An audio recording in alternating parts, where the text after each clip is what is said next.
Bonjour à tous et bienvenue pour cet épisode numéro 593 du Basket Lab, le laboratoire du jeu. Et aujourd'hui, c'est nos bilans 2026 avec cette fois-ci les Los Angeles Clippers. Le bilan des Clippers en long, en large, en travers avec Matt de QI Basket et Envergure qui se joint à nous pour ce faire. Et puis, comme d'habitude, pour soutenir le podcast, iTunes, Spotify, YouTube, petit like ou petites étoiles. Bienvenue dans Basket Lab.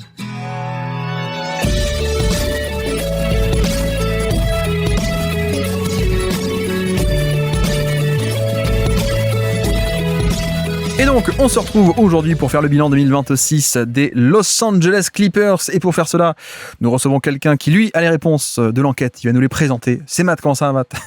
Ouais, bah écoute, ça va très bien. Ravi de revenir encore pour ces bilans. Ouais, c'est toujours sympa d'aller un peu fouiller au fond des stats, de revoir certains matchs de certaines équipes.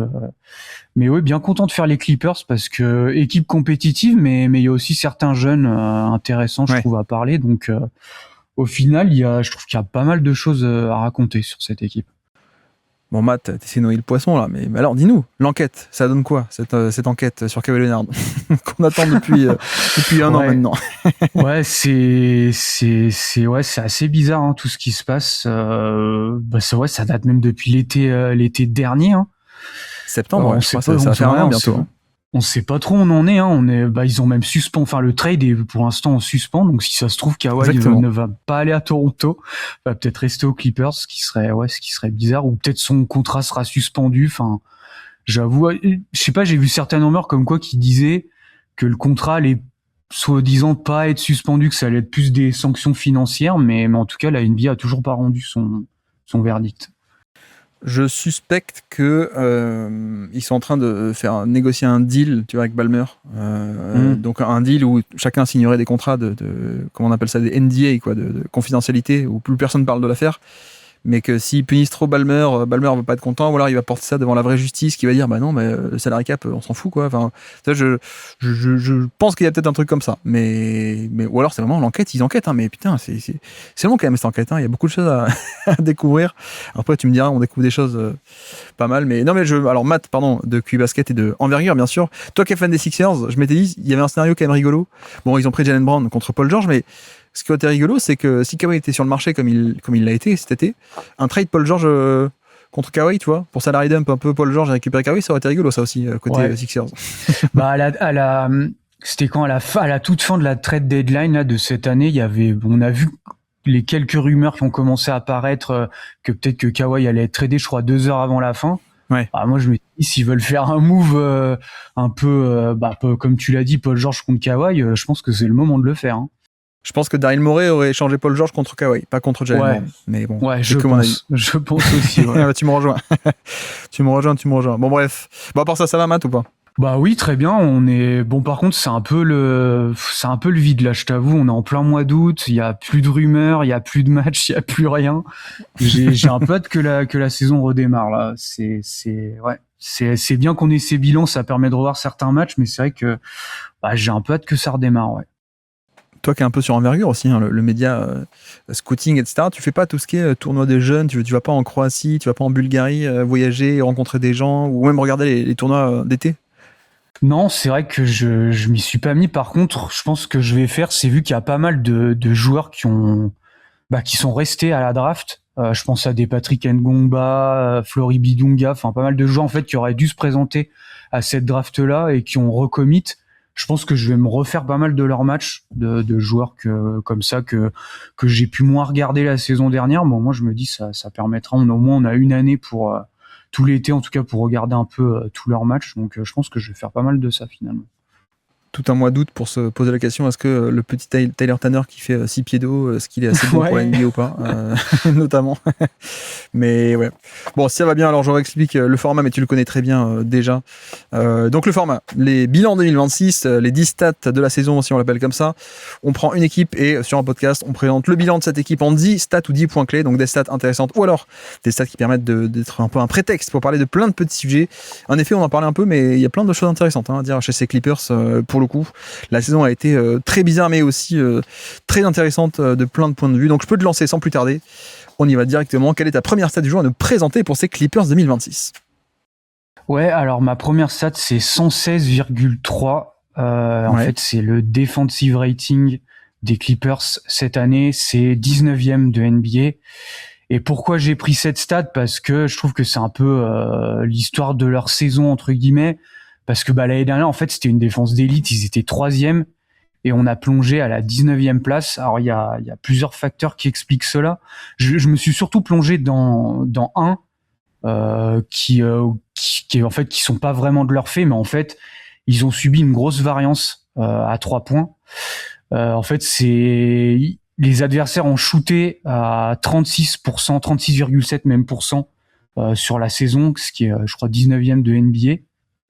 L'année dernière, ils étaient 7e. Donc, tu vois, on est passé de 7e à 22e sur les shoots adverses. Mais tu vois, j'ai même noté, il y a un peu une saison coupée en deux. Parce qu'en fait, du 1er octobre, enfin, du début de la saison jusqu'au 20 décembre, les adversaires ont shooté à 36,7%, 22e de NBA. Et ensuite, après le 20 décembre jusqu'à la fin de saison, on est remonté à la 11e place. Donc, en fait, les adversaires ont beaucoup mieux shooté, pardon. Et en fait, leur defensive rating est passé de bottom 10 à quasiment top 10 après ce 20 décembre.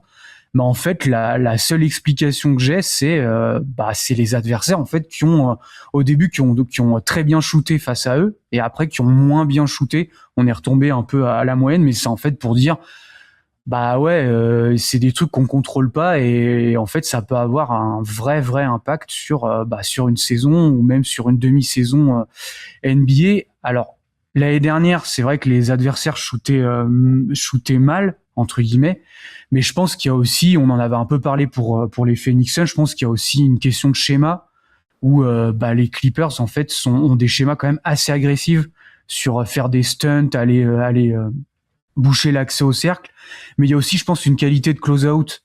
Tu vois, des joueurs comme Chris Dunn, etc. sont bons là-dedans. Donc je pense qu'il y a aussi le fait que l'année dernière, les adversaires peut-être shootaient pas très bien, mais c'est aussi, je pense qu'il y a une qualité de close-out qui est bonne, je pense, aussi chez les Clippers. Donc les deux, je pense, sont un peu liés. Je pense qu'il y a un côté où cette année aussi, ils ont pas eu... ils ont eu moins de chance et ouais, la défense a pas mal chuté, et ce qui fait que ils sont passés de 3e à, comme j'ai dit, à 20e de NBA. C'est vrai qu'il faut commencer par ça parce qu'il y a une saison en 2 temps qui est assez claire et nette avec une première partie où moi j'avais un chiffre qui était 6, c'est 6 victoires jusqu'en décembre, tu vois. Je crois que le bilan c'est 6 et 21. 6 victoires, 21 défaites jusqu'au 20 décembre, grosso modo.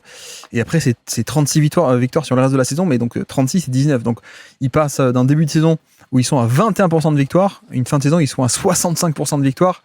Voilà, c'est quand même assez étonnant pour le coup à quel point on a eu un peu 2 saisons en 1. Mais ce qui est étonnant aussi, c'est de voir que donc le début d'année, comme tu dis, 22e attaque et 28e défense sur le début de saison jusqu'au 20 décembre. Et en effet, il y avait un côté où il prenait la sauce à 3 points. J'avais noté le 39% d'encaisser à 3 points jusqu'en décembre. Alors qu'après, comme tu dis, depuis décembre jusqu'à la fin de saison, plutôt qu'être 29e sur 30, ils sont passés 7e sur 30, même j'ai noté, en termes de à quel point l'efficacité adverse a changé. Et là-dessus, c'est pour ça que tu vois, on parle souvent de échantillon, c'est pas fun, mais c'est pour des raisons comme ça, parce que sur des petits échantillons, tu es sujet à de grandes variances, parce qu'il n'y a pas assez, grosso modo, il n'y a pas assez de tirs et il n'y a pas assez d'échantillons pour que ça se normalise et qu'on ait la vraie valeur, entre guillemets. Donc je pense que c'est un peu l'histoire de la saison, c'est que en vrai, ils sont un peu pris la sauce à 3 points, en donnant plein de 3 points dans leur schéma, comme tu disais aussi. Et au début, ça rentrait, c'était un peu le hasard du 3 points adverse, parce qu'en plus, tu vois, le 3 points adverse, c'est un truc qui est plus sujet à la variance que ton propre 3 points, parce que le 3 points offensif, c'est toujours à peu près les 10 ou 15 mêmes shooters qui prennent les tirs. Alors que le 3 points adverse, tu affrontes tous les joueurs de NBA, donc en fait, c'est pas, ça peut être totalement le hasard, quoi, pour le coup. Mais après, tu vois, il n'y a pas que ça. Sur le début de saison un peu cata, je suis quand même allé regarder, et on avait un peu parlé de ça dans l'hebdo, je crois, en début de saison, mais il n'y avait pas que la sauce à 3 points, il n'y avait pas que la mauvaise défense, entre guillemets défense, mais sur le avant-après, c'est intéressant parce que le rebond défensif, était nul jusqu'en décembre. Mais sauf qu'en fait, ils sont élites en 2025 sur ce point, mais en fait, ils sont aussi nuls après le 20 décembre. Donc tu vois, ça n'a pas trop été ça, ça n'a pas trop participé à ce côté avant-après. La transition Alors en plus, il y avait des t-shirts en début d'année. Oui, transition. Je sais pas si tu vois de ce dont je parle, mais ils avaient tous des t-shirts et des trucs sur la pré-saison ou sur les entraînements. Ouais, les bonnes équipes reviennent en transition ou des trucs comme ça. Et bon, ils commencent l'année, ils sont en 29e en efficacité de transition concédée. Donc c'est pas top, hein, quand tu en plus après que t'aies porté ce genre de t-shirt hustle, transition, effort et repli. Et après, ils sont 22e. Donc c'est pas non plus une différence de fou, mais par contre en autorisant moins de contre-attaques, la fréquence de transition autorisée est descendue, donc 6e meilleure de NBA, donc voilà, moins de transition autorisée. Et surtout en fait il y a un point central là-dessus, je sais pas si tu l'auras vu aussi, c'est les pertes de balles. Vu que les pertes de balles en début de saison jusqu'en décembre, ils ne créaient que très peu de pertes de balles adverses, ils étaient 24e sur le steal percentage. Par contre après ils sont devenus 6e meilleur de NBA de décembre jusqu'à la fin d'année. 6e meilleur en termes de provocation de perte de balle adverse. Presque, tu vois, le vrai changement, il est là, avec le 3 points. C'est à quel point est-ce que cette défense arrivait à générer des pertes de balles. Et là, du coup, on se pose la question, mais que s'est-il passé ? Est-ce que c'est Kawhi Leonard ? Pas trop, parce qu'il était là aussi un peu avant. Est-ce que c'est Chris Dunn ? Non, pas de chance. Chris Dunn, qui est un moteur génial là-dessus, mais il a fait 82 matchs. Bon. Est-ce que c'est Derrick Jones Jr. ? Non, pas trop. Et même si les dates correspondent pas, mais en plus, c'est pas Derrick Jones Jr. qui va te changer la face d'une défense non plus, tu vois. Est-ce que c'est, James Harden qui s'en va, son remplaçant crée plus de pertes de balles ? On pourrait dire ça. Bon, non, parce que le remplaçant, c'est Garland, quoi, tu vois. C'est pas comme si t'échangeais Harden contre un playmaker défensif de fou. Donc je sais pas, il n'y a pas trop d'explications, c'est peut-être juste une question d'effort aussi, mais c'est un peu le mystère, c'est ce avant-après qui est assez spectaculaire. En tout cas, on a rarement vu ça, un côté 21% de victoire en début d'année et une défense nulle, et ensuite 65% de victoire sur le reste de la saison, qui fait que les mecs arrivent en play-in, hein, il me semble. Ils perdent en play-in, mais ils vont carrément jusqu'en play-in, alors qu'au début d'année, on se dit, mais c'est la cata, quoi. Oui, j'ai pas non plus trop d'explications, surtout au point de vue du rebond, avoir un tel écart alors que t'as pas eu un changement d'effectif drastique. Je veux dire, t'as pas un nouvel intérieur qui est arrivé, un qui est parti. Bon, il y a Zubac, peut-être on en reparlera, qui est parti à la trade deadline, mais je veux dire, ils étaient déjà pas bons quand il était là cette saison. Alors qu'avant, ils étaient bons avec lui. Et par contre, l'année encore d'avant, ils étaient de nouveau pas bons. Donc je sais pas si c'est une question d'effort, moi j'ai pas non plus trop d'explications.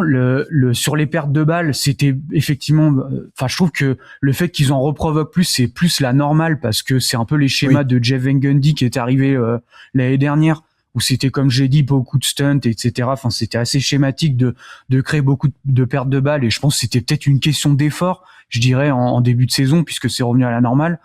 Par contre, c'est vrai que le côté rebond défensif, j'avoue que j'ai pas trop d'explications. C'est vraiment bizarre parce que, comme dit, t'as pas un vrai changement d'effectif, t'as pas eu non plus un changement dans ton coaching staff. Enfin voilà, les schémas sont les mêmes pratiqués que l'année dernière. Donc là-dessus, j'avoue que franchement, je sais pas trop. Mais c'est vrai que t'as un peu cette saison où en demi-teinte où t'as très très mal démarré en défense, et on va dire c'est un peu remonté après. Par contre, c'est vrai que sur ce rebond, ça a pas vraiment progressé, ils ont été pas bons toute la saison. C'est un peu ce qu'on avait dit avec Azad quand on en parlait dans l'hebdo de début d'année, quand on faisait un peu le bilan, mais qu'est-ce qui se passe, quoi. On disait, on arrive à pointer du doigt à peu près le quoi, donc moins de pertes de balles, moins de rebonds, mais le pourquoi, il n'est pas vraiment compréhensible, tu vois. Oui. Au-delà du côté le 3 points, t'as pas la variance de ton côté, bon, ça peut arriver, il n'y a pas de raison, c'est juste le hasard. Mais sur pourquoi est-ce que ça crée aussi peu de pertes de balles, pourquoi est-ce qu'il y avait la transition aussi mauvaise, pourquoi est-ce que le rebond était mauvais, le candidat facile à désigner, ce serait le niveau d'effort et d'intensité. Est-ce qu'on peut vraiment lui mettre tout ça sur le dos ? Peut-être. J'avoue que je sais pas, on n'est pas à l'intérieur de groupe, hein, mais en tout cas, ça pourrait être ça probablement l'explication. Et ce qui serait aussi, tu vois, ça se recoupe bien avec une équipe de vieux. En vrai, c'est pas si choquant que ça, tu vois. Si c'était arrivé à OKC 2025, là, j'aurais été étonné, tu vois. Une équipe de jeunes qui voulait faire 70 victoires de régulière, etc. Bon, mais là, les Clippers, tu dis, c'est plausible. Voilà, c'est un peu plus plausible le fait que peut-être qu'on n'a pas été au niveau, le rythme, on y allait un peu trop à la cool, etc. Peut-être aussi, hein, tu vois, on sait que Chris Paul a été coupé très rapidement, ça se passait pas bien dans le vestiaire. On sait qu'il y avait la fameuse affaire du coup Kawhi Leonard. Donc peut-être il y avait aussi un climat au-delà du côté manque d'envie où on y va à la cool, un climat qui était un peu bizarre là-dedans. Encore une fois, on sait pas trop, mais donc voilà, c'est un peu le problème, c'est que le pourquoi on ne sait pas. Le quoi on peut en parler, mais le pourquoi on ne sait pas trop. Mais c'est notable parce que l'an passé, il était aussi une défense d'élite parce que, bon, la défense de toutes les zones était cool, hein. Le panier, voilà, l'adresse autorisée était très faible, mais de surcroît, c'était une défense qui maîtrisait le jeu des possessions avec élite au rebond défensif et élite au niveau des pertes de balles. Et c'est vrai que, bon, si tu fais le bilan sur la saison 26 comparé à 25, le jeu des possessions, ils sont devenus, même pas moyens, ils sont devenus mauvais à cet égard. Donc ça fait une énorme différence. Pour ça qu'en effet, ils passent de 3e meilleure défense l'an passé à, au global, 19 sur l'entièreté de la saison. Mais ils démarrent très mal. Mais tu vois, c'est pas comme s'ils avaient démarré très mal sur 30 matchs et ensuite étaient redevenus élite sur les 50 autres. Et si on avait vraiment eu ce côté, retrouver le niveau de 2025, on aurait une moyenne qui aurait pas été 19 au final. Tu vois, je sais pas si tu vois ce que je veux dire, mais je pense pas que. Enfin, ils ont été un peu meilleurs sur la deuxième partie de saison, mais pas au point de retrouver les mêmes standards qu'avant, quoi. C'était pas, non, je suis d'accord, c'était pas la défense d'élite comme on avait l'an passé où il y avait tous ces schémas, mais tu sentais effectivement il y avait un impact à la fois sur de la défense classique, mais à la fois, comme tu as dit, sur la bataille des possessions.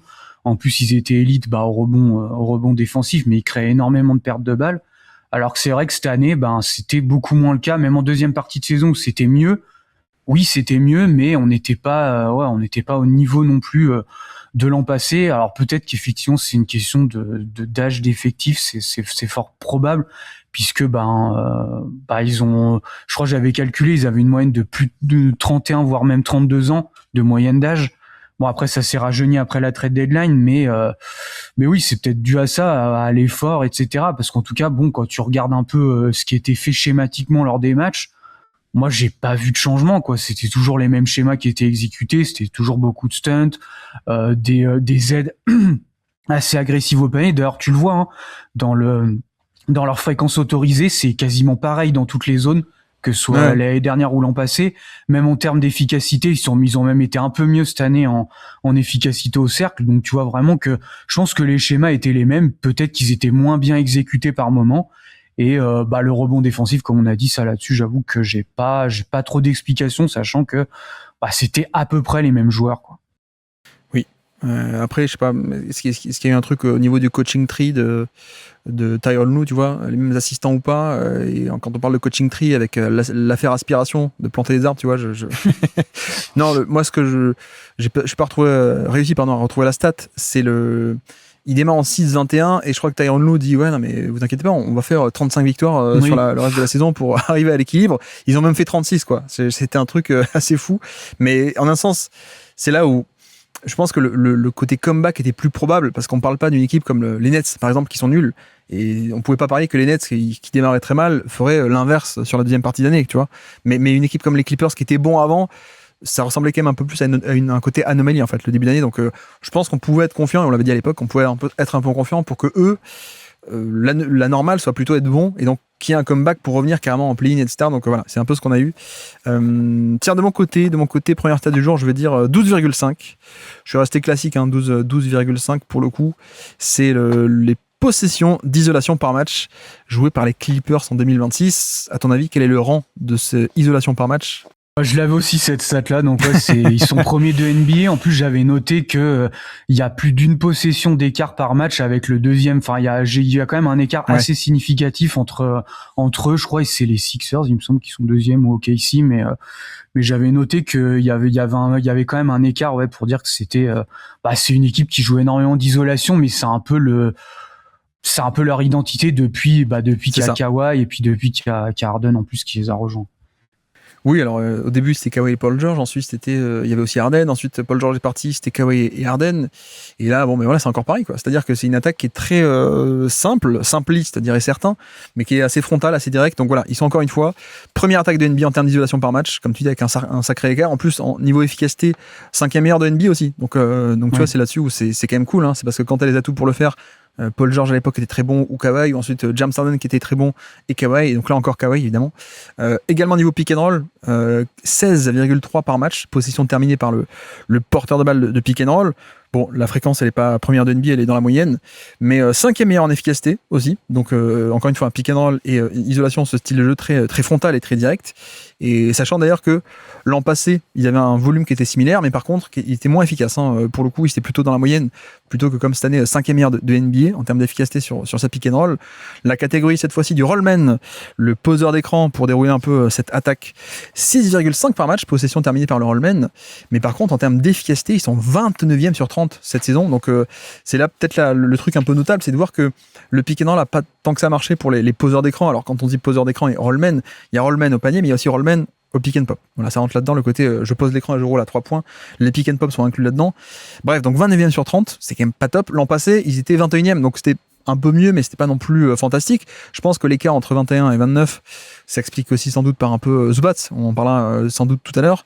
Au niveau des catch and shoot, ils étaient 30e, ils sont passés 26e, donc il n'y a pas non plus, toujours un peu pareil, hein, le côté fréquence à 3 points est pas génial, mais parce que c'est pas non plus une motion offense qui va chercher beaucoup de décalage, trouver des ouvertures par-ci par-là.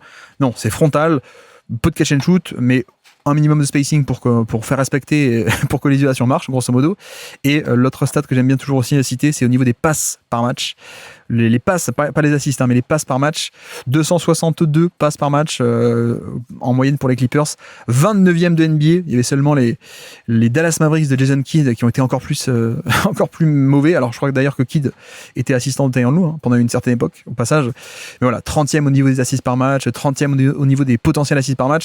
Bon, c'est un peu toujours les mêmes stats, hein, mais c'est vrai que c'est bien aussi de redéfinir un peu ce type de choses parce que ça montre bien que schématiquement, on arrive comme ça, par des stats à droite à gauche, à redéfinir ce qu'on voit d'un point de vue tactique avec nos yeux. Hein, tu sais, le fameux eye test, le fait que on a affaire à une attaque qui n'est pas une attaque hyper élaborée, mais qui est une attaque qui va chercher les mismatchs, qui va punir les mismatchs, qui va chercher à chaque fois le bon match-up, qui va attaquer frontalement, et qui, bon, cette année, ça a un peu moins bien marché au niveau du rating offensif, mais ils sont quand même 11e, quoi, tu vois, donc on n'est pas comme on a pu faire en 2024, ils étaient carrément 4e meilleur de NBA en 2024. Là, on est 11e, c'est quand même bien, tu vois, 11e. Pour une attaque qui ne fait pas de passe, n'est pas les Spurs 2014, n'est pas le beau jeu, il faut faire tourner la balle. En fait, tu peux aussi être bon si juste tu as les bons éléments pour mettre les 1 contre 1, quoi, grosso modo. Oui, c'est ça. Bah, de toute façon, je pense qu'en NBA, il n'y a pas une seule manière d'attaquer. Hein. On le voit bien, contrairement à certains commentaires qu'on peut voir que toutes les équipes jouent de la même manière. Je pense que ça illustre bien que non. Ouais. Tu vois, je vais prendre l'exemple opposé, mais les Warriors, c'est une manière totalement opposée. C'est beaucoup moins d'isolation, c'est de la motion offense, la balle, bouge beaucoup. Je pense qu'ils doivent être encore dans les premiers en la stat que tu as cité de passes par match. Donc les Clippers, eux, c'est l'inverse. Pourtant, alors les deux équipes sont moins élites parce que je pense qu'aussi il y a des joueurs vieillissants, surtout du côté des Warriors et voilà. Mais c'est pour dire que ces deux équipes qui ont potentiellement des attaques d'élite, mais qui ont des manières de le faire totalement différentes et on le voit. T'as aussi d'autres équipes qui vont le faire. Il y en a, par exemple Boston, c'est un peu le cas aussi où c'est beaucoup de recherche de attaque de mismatch. Je vais driver ou je vais aller sur mes spots. Là, les Clippers, ça va plus. Je vais aller sur mes spots avec Kawhi parce qu'il est élite dans le pull-up à 2 points. James Harden, ça va être du drive, même si on en parlera peut-être après. Le drive est beaucoup moins fort que quand il était dans son prime, mais en tout cas, c'est beaucoup d'isolation. Et si tu attires une prise à 2, tu vas faire le kick-out soit à 3 points ou pour un autre joueur. Enfin, tu vas créer en gros du décalage comme ça. Oui, ça peut paraître simple, mais il y a beaucoup d'équipes NBA qui le font. Et en play-off, c'est aussi quand même des attaques, je trouve qu'on retrouve beaucoup. L'attaque de mismatch, c'est une manière d'attaquer que qu'en play-off, beaucoup d'équipes le font. Tu vois, par exemple, les Knicks, c'est un peu le cas aussi. Contre Cleveland, c'était beaucoup ça. On va aller chercher James Harden avec Jalen Brunson. Donc, beaucoup d'équipes d'élite le font. Donc, c'est pour dire, oui, c'est peut-être pas un jeu qui est spécialement peut-être beau à voir, encore que ça, c'est un autre débat. Mais moi, en plus, je trouve que c'est toujours intéressant. C'est un peu un jeu d'échecs. Je vais attaquer tel mismatch. Donc, les Clippers, ça fait plusieurs saisons où c'est ça. Et en plus, comme tu as dit, ils sont élites là-dedans. Donc, j'ai envie de dire, pourquoi tu changerais ça? Surtout que t'as les joueurs pour le faire, quoi. Élite au niveau de l'adresse offensive, top 3 au niveau des lancers francs récoltés. Voilà, très peu de 3 points, j'ai dit combien 26e ou 30e en catch and shoot, très bas. Mais par contre, au niveau des 3 points en efficacité, en fait, ils sont élites depuis longtemps. Ils mettent leur tir, pour le coup, 37% à 3 points collectivement. Donc, le spacing est là. C'est juste qu'ils n'en prennent pas des tonnes parce qu'ils vont favoriser le ballon et le porteur de balle. Voilà. Mais le spacing est là pour faire respecter. Au niveau du panier, également, 70% de réussite au panier. Donc, en fait, ils font plein de choses bien. Et c'est vrai que c'est aussi pour dire que, moi je te rejoins totalement, hein. C'est un style de jeu qui, à mon avis, est parfait pour les playoffs. Le problème, c'est que on leur tape dessus parce qu'on les a pas encore jamais vus en play-off à fond, quoi. Et c'est pas une question de volonté, c'est juste qu'ils ont été tout le temps blessés. Alors on peut dire oui, mais il fallait pas prendre des joueurs blessés en termes de construction. Bon, certes, ok, à l'époque où ils les prennent, ils sont pas aussi sujets aux blessures. Mais fin de la parenthèse. Mais c'est vrai que je vais dire, j'ai presque hâte de voir Tyronn Lue ailleurs, quoi. Parce que autant c'était un coach où j'étais pas très fan au début, j'avoue. Autant la période Clippers m'a quand même pas mal charmé de ce point de vue-là. Et en plus, quand on rajoute aussi, voilà, le run de playoff 2016 avec les Cavs, il fait aussi de très bons trucs, hein, pour le coup. Mais c'est un peu la différence entre, on va dire, mettre en place une très belle attaque de régulière, motion offense ou avec des grands principes, etc. Bah lui, pas tant que ça. Par contre, c'est un coach qui est génial pour le côté gestion humaine, à mon avis, côté management. Et en plus, donc ce jeu d'échecs, comme tu dis, donc on ne sait pas ce qu'il adviendra des Clippers, mais a priori, ça pourrait exploser plus ou moins rapidement si le trade de Kawhi est confirmé et qu'on repart sur reconstruction, soit sur année de transition. Mais je t'avoue que bon, si Tyronn Lue était embauché par une équipe, un contender pour 2027 ou 28 ou 29, je dirais pas non, quoi, parce que ça peut être très cool pour le coup. Mais peut-être pas avec un effectif pas blessé, c'est encore mieux. Ça pourrait être encore plus cool. Mais voilà, c'est vrai que et puis tu vois, on peut gagner en attaque sans forcément faire le même style. Tu compares les attaques d'élite, ce que fait Denver et ce que fait OKC, c'est l'exact opposé. Denver, oui, ça bouge beaucoup autour de Jokic. OKC, c'est aussi très simpliste, entre guillemets simpliste, même si le terme est un peu connoté négativement, mais c'est aussi très direct comme style d'attaque. Donc bon.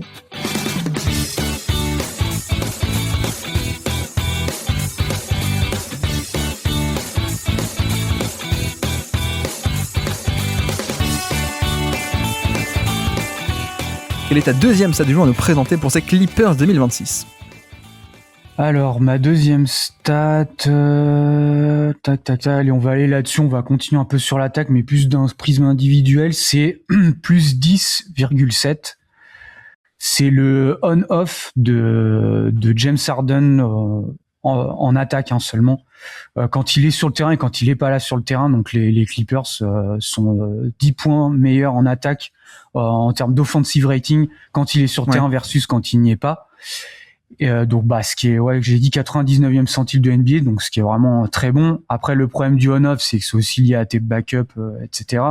Mais la stat un peu pour une autre stat pour un peu aussi dire que c'est encore un excellent moteur offensif NBA, c'est 120,9. Oui, c'est l'offensive rating quand lui il est là sur le terrain, donc le on-court, et c'est dans le 88e centile. Voilà, c'est pour dire qu'on a un James Harden effectivement qui est, je l'ai un peu évoqué, qui est vieillissant depuis, je dirais depuis sa période même aux Sixers, c'était déjà le cas.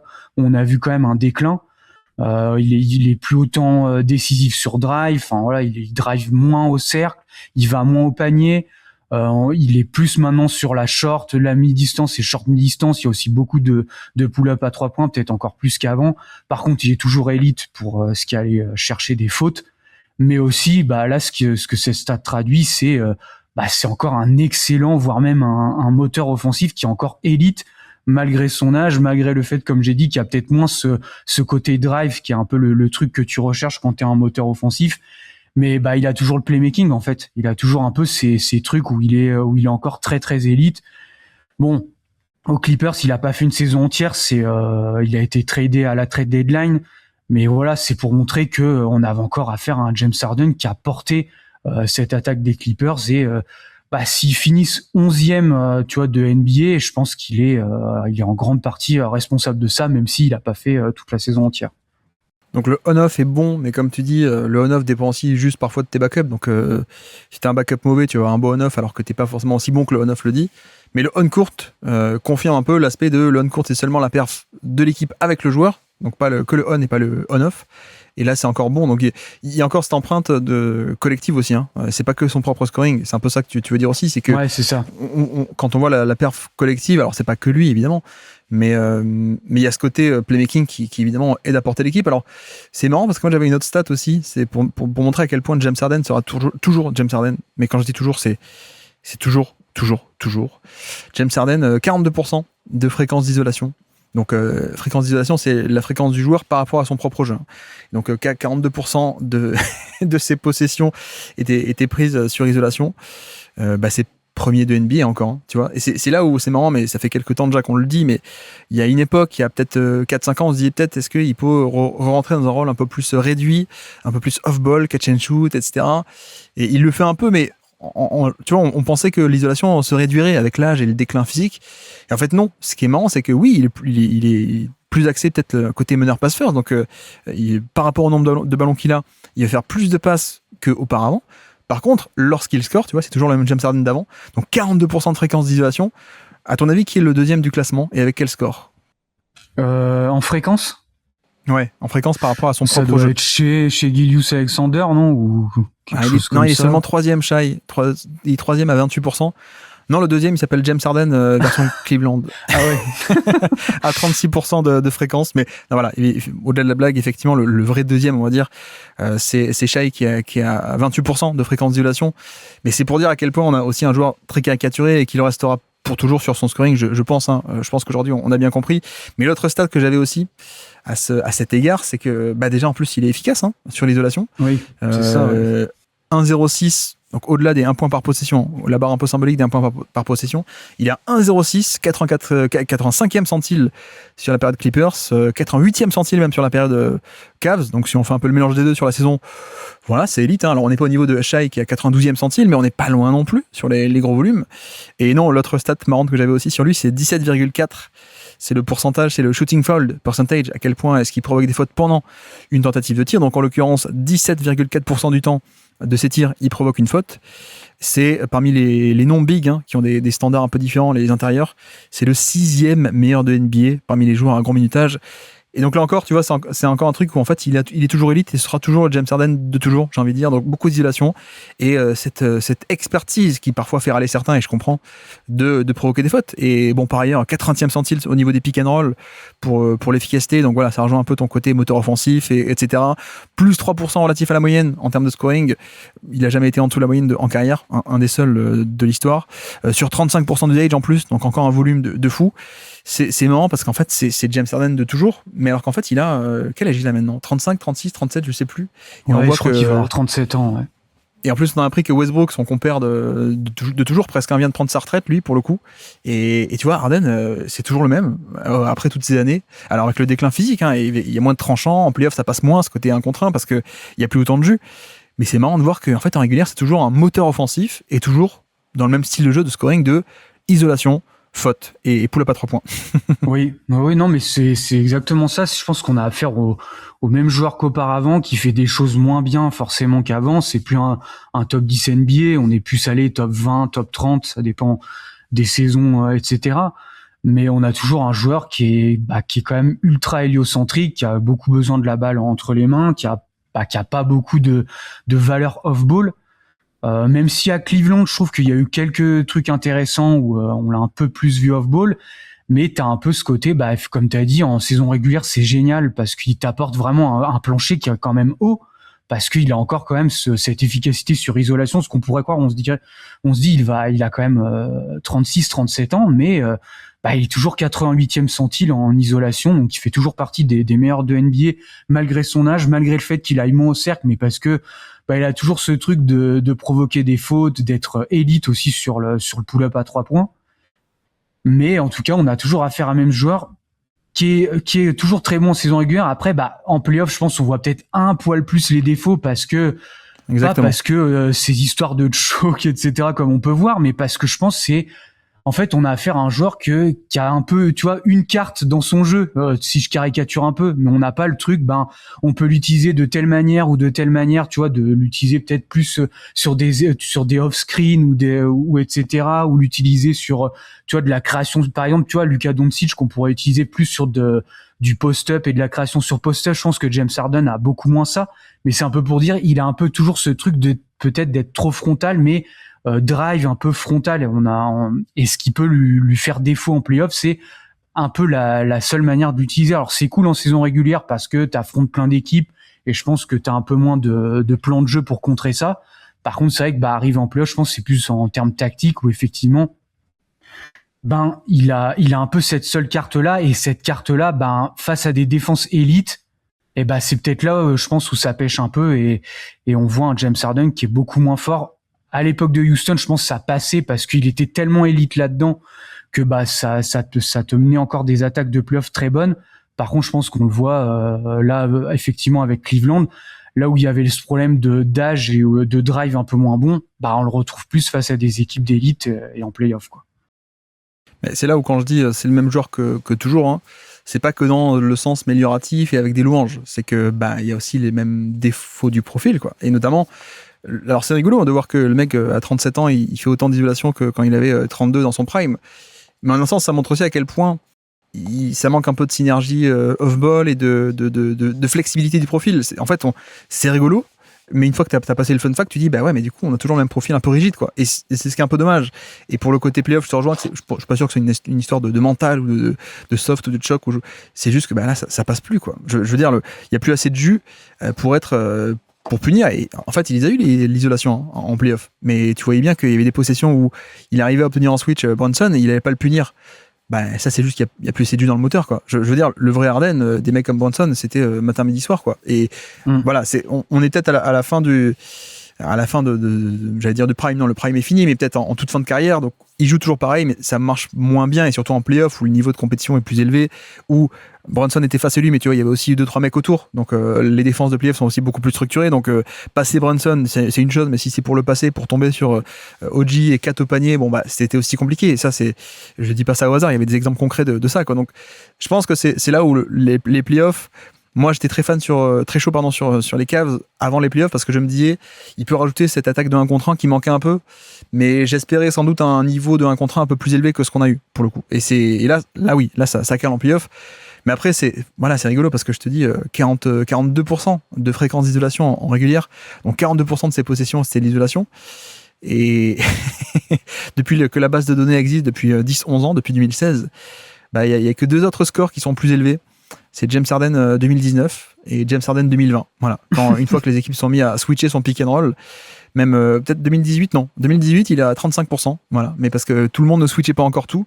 Mais c'est complètement fou. C'est complètement fou de voir qu'un profil à ce point caricatural, et comme dit, c'est pas pour dire caricatural bien, il y a aussi tout ce qui va avec le manque de le profil trop rigide, on peut dire comme ça, parce que si clairement ce mec a été capable de jouer un peu plus off-ball sur des cuts, et en fait on n'aurait pas ça, quoi, pour le coup. Donc c'est un peu dommage, mais cela dit, pour terminer sur une note un peu plus positive, je trouve que au final c'est peut-être la première fois qu'on a un divorce à l'amiable, pardon, entre Harden et son équipe, hein. Je sais pas ce que t'en penses, mais en fait, on a eu le départ à Houston à l'époque parce que Tillman Fertitta, nouveau propriétaire, il fait tout péter. Daryl Morey, Westbrook s'en va aussi. Bon, ça met du temps, ce divorce, et tout le monde est pas hyper content. À Brooklyn, il veut partir aussi, il part au clash, mais parce que après 6 mois ou 1 an, il voit que c'est un peu le bordel avec Irving qui veut pas jouer à cause du vaccin et des trucs comme ça. Steve Nash versus Kevin Durant. Bon, il veut partir. Critiquer pour ça, je peux l'entendre, mais je peux aussi comprendre son point de vue, dire bon, je me barre, et donc ça allait au clash. Chez les Sixers, il y a l'affaire du fameux non mais t'inquiète pas, hein, prends ton option, on te donnera un contrat promis l'été prochain, en 2023 on te donne ton contrat, et en 2023 ils disent non, tant pis pour toi, on te donne pas, et on t'a menti en fait, hein. Donc il part au clash, et en plus que jamais, hein, il se clash définitivement avec Daryl Morey. À quel point c'est vraiment Daryl Morey ou c'est le propriétaire qui a menti, ça je ne sais pas, mais tu vois, c'est pour dire qu'au final c'est peut-être le départ le plus calme et le plus le divorce le plus à l'amiable qu'on ait jamais eu chez Harden, parce que c'est juste les gars, on n'est pas alignés sur nos objectifs, moi je veux un contrat plus long, vous voulez pas me le donner, on se serre la main, on dit bonsoir, le trade contre Garland, tout s'est bien passé, et c'est peut-être ça qui était un peu inédit dans sa carrière en fait. Ouais, en plus c'est vrai que c'est tombé à un moment, enfin moi c'est vrai que je m'y attendais pas du tout, après c'est vrai que tu me diras, le trade quand il a été au Sixers on s'y attendait pas, mais on sentait quand même qu'il y avait un côté divorce, alors que là je pense effectivement c'est plus un côté lui veut son contrat, les Clippers on sentait bien que je pense un effectif vieillissant, etc., et puis c'était peut-être et l'affaire Clippers, l'affaire Kawhi Leonard, et voilà. Ouais.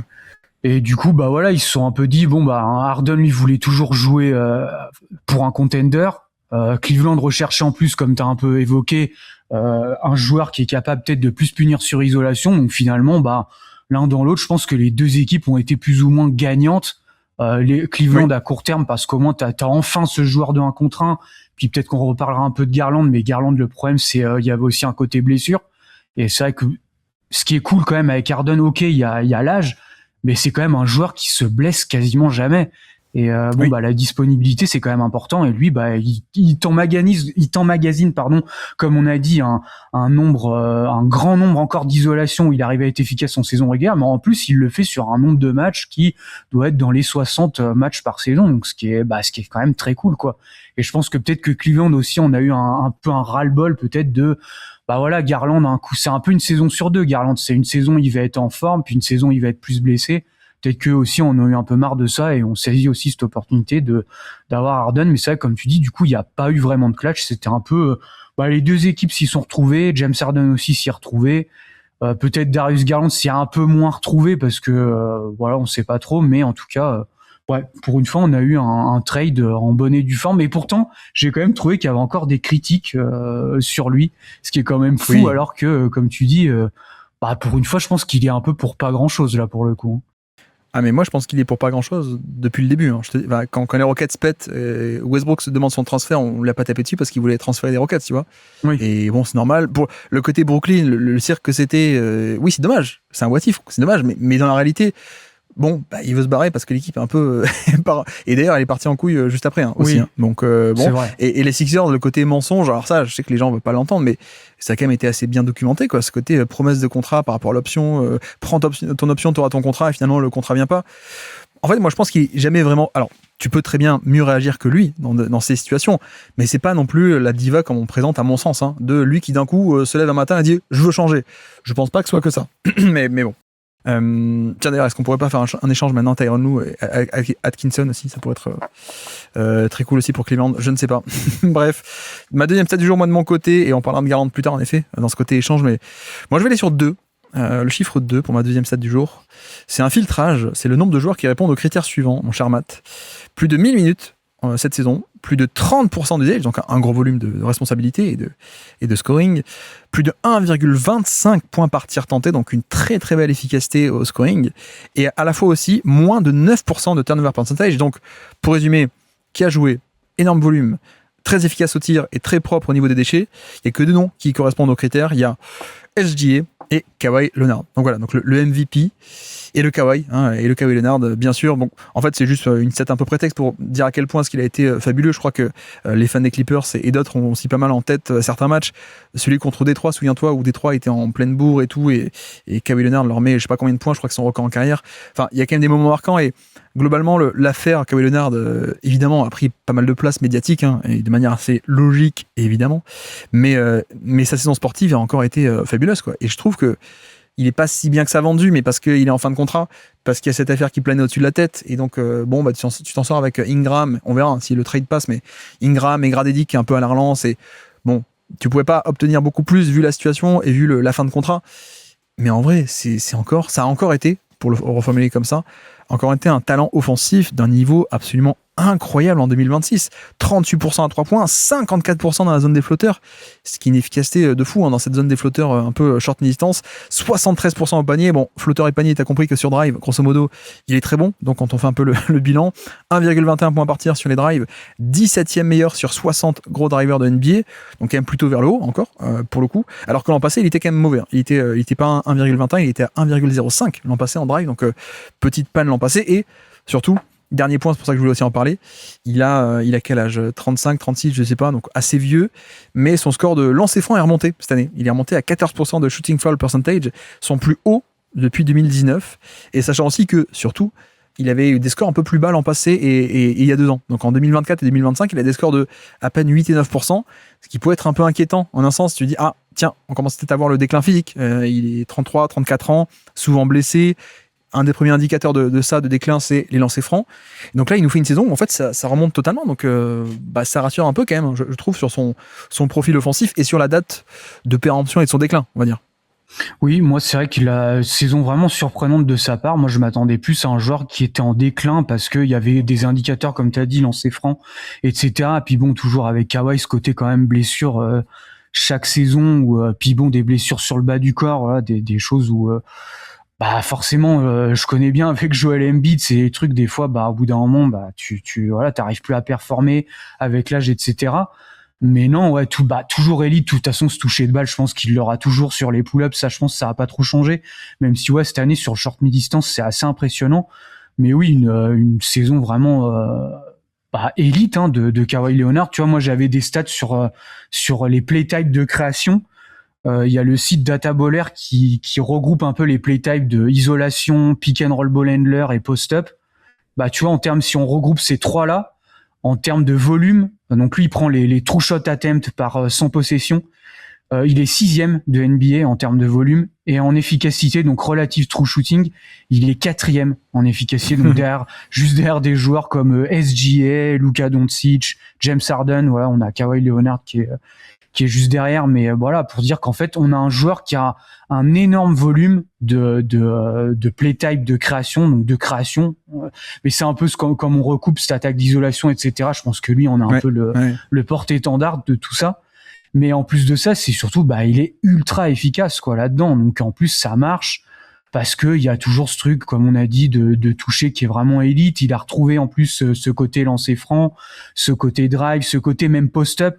En fait, ce qui est cool aussi dans son profil, c'est qu'il y a pas que de l'isolation. Il peut aussi attaquer un peu sur post-up. Enfin, il y a un peu, même si ça peut être un peu rigide parfois, parce qu'il n'y a pas non plus ce côté playmaking d'élite, même si il l'a quand même un peu amélioré sur ses années Clippers, mais il y a un peu quand même cette manière différente d'attaquer, où il peut attaquer un peu en face-up, un peu en post-up.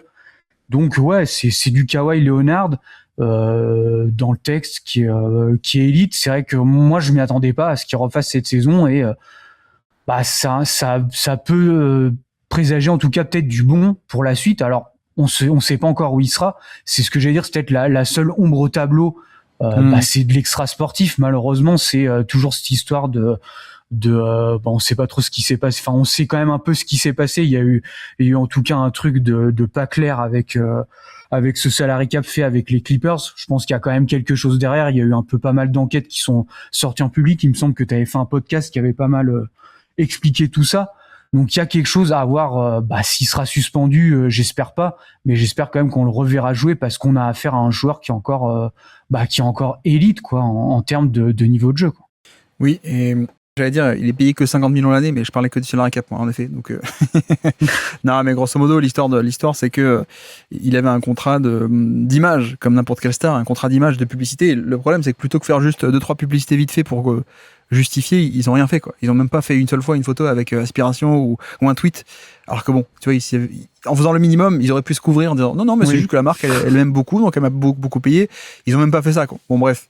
Non, mais je pense aussi que, tu vois, moi, ma déception par rapport au cycle Kawhi Leonard, qui donc se termine a priori, ou même si c'est pas terminé, voilà, ça sera terminé bientôt. Mais ma déception, c'est les blessures de playoff surtout, parce que au final, tu vois, il fait une saison blanche qui est en 2022, mais en vrai, je te l'ai dit, le total de matchs par saison, 2020, 57, mais 57 sur 60, parce que Covid, donc saison plus courte. 2021, 52 matchs aussi sur 60 et quelques ou 70, donc c'est pas sur 80. Donc c'est quand même pas mal. 2022, donc on a dit, il joue pas. 2023, 52 matchs. 2024, 68 matchs. 2025, 37 à peine. Donc il revient en cours d'année, d'accord. Mais c'est le plus petit total. Et cette année, 65. Mais t'as jamais une année où, tu vois, c'est pas comme s'il y avait des saisons à 20 matchs, des saisons à 30 matchs qui s'accumulaient. En fait, il a toujours pas joué des tonnes. Il a quand même toujours joué plus de la moitié des matchs, des matchs de l'équipe, tu vois. Et même des fois en étant au-delà des 70 ou 80% de matchs joués. C'est juste que, malheureusement, dans ce lot, il y a combien de campagnes de playoffs ? Il y a 2020, mais l'équipe qui collectivement s'effondre, le fameux vestiaire fabuleux avec l'âme de l'équipe, Lou Williams et Montrezl, où je m'étais fait insulter sur Twitter. mais bon, voilà, la hiérarchie n'était pas bonne, et bon, bref, grosso modo, pas de Beverley, Lou Williams et Montrezl considéraient que c'était eux l'ancienneté plutôt que Paul George et Kawhi Leonard. Bon, ok, mais loupé. Ok, on peut dire loupé 2020, mais 2021, il se blesse contre Utah pendant le round de playoffs. 2023, il se blesse, il peut pas faire la série contre les Suns, donc encore une campagne de playoff qui est pas là. 2024, il se blesse, donc c'est pour ça que les Dallas passent au premier tour notamment, parce que sinon la série était quand même assez disputée, donc encore une campagne de playoff loupée. 25, c'est contre Denver, série en 7 matchs où ils perdent, j'ai envie de dire un peu logiquement, bon, ok, donc il était là, et là cette année il n'y a pas de playoff, donc en fait tu fais le bilan, tu dis, en fait il y avait 2020 et 2025 de campagne de playoff, et sur ces 2 années, laquelle était vraiment une vraie équipe candidate au titre, sans doute 2020, mais je pense que je suis un peu plus bas sur 2020 que les gens ne l'étaient à l'époque, parce que comme dit, il y avait beaucoup de faiblesses de l'effectif. Mais même si on le prend en compte, ça fait une seule campagne avec une équipe candidate au titre qu'il a joué. Et les autres années où les Clippers étaient pour moi candidats au titre, il les a pas joués, quoi. C'est ça le problème. C'était 21, ils auraient dû aller au titre. Et bon, ça n'a pas été le cas parce que blessure. 23 aussi et 24 pour moi surtout. Donc c'est là où c'est un peu frustrant, c'est que ce côté blessure est un peu sournois, et je pense que les gens vont beaucoup retenir ça comme un méga échec.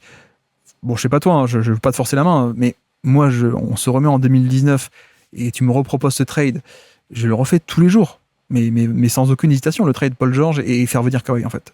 Bien sûr, pour moi, déjà, tu peux pas savoir qu'est-ce qui peut se passer dans le futur. Donc tu peux pas prédire que ces deux joueurs-là auraient pu se blesser autant entre guillemets, mais c'est vrai que peut-être Paul George lui a plus eu de blessures effectivement en saison régulière. Kawhi, c'est vrai que c'est un peu la faute à pas de chance, c'est toujours tombé en fait dans les pires moments. Ouais. Alors oui, t'as fait la saison régulière, mais quand on a besoin de toi entre guillemets le plus, c'est en play-off, parce que c'est là où tu vas jouer le titre vraiment. C'est là où il a été absent, ouais, malheureusement, et je pense que ça a pas mal ouais, ça gâche un peu leur bilan, mais après ça veut pas dire non plus que le bilan effectivement est mauvais. De toute façon, il y a qu'une équipe qui gagne par saison. Il y en a quand même beaucoup des équipes d'élite qui ont pas gagné de bague. Tu vois, je pense, vu qu'on parlait d'Harden, je pense à Houston. C'est un peu pareil. Et pourtant, James Harden se blessait pas, mais tu vois, c'est un peu pour montrer que c'est très très dur. Et s'il y a énormément de facteurs à chaque fois sur une campagne de playoff qui sont même des fois des facteurs un peu aléatoires. On l'a bien vu des fois, ça peut être des adresses à 3 points d'une équipe, etc. Ça peut être des blessures, ça peut être encore autre chose.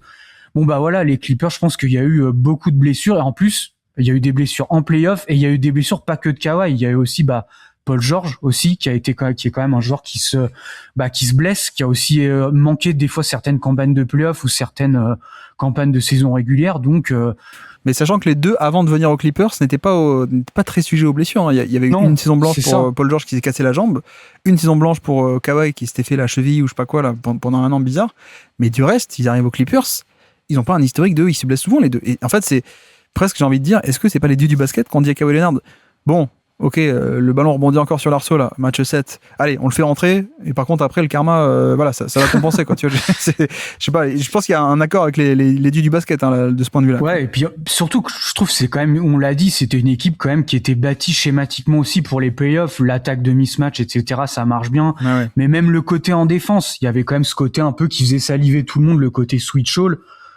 Où je pense que c'était en plus une équipe qui aurait pu très bien marcher parce que schématiquement, que ce soit en attaque ou en défense, mais c'est vrai que ça a été un peu malheureusement gâché pour les blessures. Et comme tu as dit, je pense que moi en tout cas je le refais le trade. Et oui, dans l'autre tu as échangé Shai Gilgeous-Alexander, mais ce qu'il faut savoir, c'est je pense que le joueur SGA n'était pas prédit à ce qu'il allait devenir aujourd'hui, à l'époque où l'échange va avoir lieu. Je pense qu'il faut le dire parce que moi je vois à chaque fois, chaque année, redire oui, les Clippers ont fait une erreur, regardez, ils ont tradé SGA candidat MVP, mais oui, mais je pense que SGA à cette époque-là, tu pouvais pas prédire que ça allait être un candidat MVP. Je veux dire, c'était pas un numéro 1 de draft, tu vois, comme on a pu voir, où tu peux dire oui, effectivement, peut-être que ce joueur-là, on peut se dire il sera plus tard MVP. SGA, je pense qu'on était loin du joueur qu'il est devenu aujourd'hui, quoi. Disons que je peux comprendre que certains considèrent que le passage Kawhi et Paul George soit un peu considéré comme un échec. Après, c'est marrant parce que c'est un peu toujours comme ça dans le monde du sport. Les nouveaux riches, tu vois, c'est mal vu. Tu vois, c'est comme le Paris Saint-Germain, quand ils arrivent avec beaucoup d'argent, c'est non, mais même s'ils gagnaient, en fait, ils perdaient, quoi. Et en plus, ils n'ont pas gagné pendant longtemps, donc d'autant plus de critiques. Pareil pour Chelsea à l'époque, quand Roman Abramovich arrive et ils mettent beaucoup d'argent, tu vois, ils gagnent, mais c'est les méchants et c'est jamais assez. Et en plus, pour le titre Champions League, ça a mis du temps aussi, comme Paris. Donc, bref, je trouve qu'il y avait un peu un côté comme ça chez les Clippers où c'était le nouveau riche qui arrivait, quoi, et qu'il y a eu tellement d'étincelles, tellement de paillettes au début qu'on y a cru, et que du coup, la déception est d'autant plus immense. Mais après, bon, c'est peut-être un débat philosophique, mais je peux comprendre que certains considèrent que c'est un échec, mais on va pas ouvrir non plus ici peut-être le qu'est-ce qu'un échec, quoi, tu vois. Moi, est-ce que parce que Westbrook a pas fait de bague et pas eu de titre en carrière, ça veut dire que sa carrière est un échec? Moi, je suis en désaccord fondamental avec ça, quoi. Donc, bon, je peux comprendre qu'on dise c'était un échec, ce passage, parce qu'il n'y avait pas eu de titre.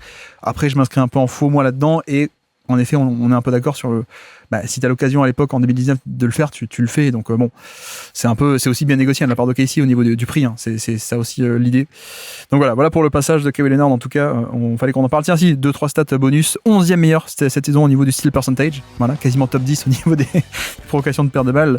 Et en plus, il a été donc un score d'efficacité, je te dis, comme SGA, en termes de volume, propreté, etc. 39% assisté à peine cette saison pour Kawhi Leonard, qui est son plus faible depuis 2023. Donc en plus, il scorait beaucoup, mais sans panier facile, en tout cas moins que d'habitude. Donc bref.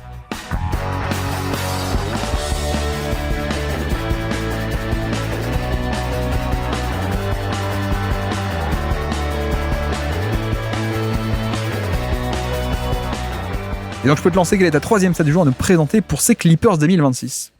Oui, alors c'est moins 2,5. Alors ça va pas être une stat très originale, c'est en fait, j'ai calculé la moyenne d'âge de l'effectif des Clippers. Alors j'ai pris ceux qui avaient le plus joué avant la trade deadline et après la trade deadline. En gros, c'était pour dire bah voilà, ils ont rajeuni de 2,5 ans leur effectif, mais c'est un peu pour essayer de parce qu'en fait on a eu un changement, on l'a vu d'effectifs, un peu un changement de projet en courte saison qui a été un peu inattendu, j'avoue, même si en soi l'explication est quand même claire, enfin moi je la comprends, mais voilà, on en a un peu parlé, il y a eu le trade de James Harden contre Darius Garland, mais il y a eu aussi le trade de Zubac, donc qui a été tradé à Indiana, qui a ramené un first pick, du coup, où ils ont pris Keaton Wagler, mais ça a aussi ramené Bénédicte Mathurin et Isaiah Jackson.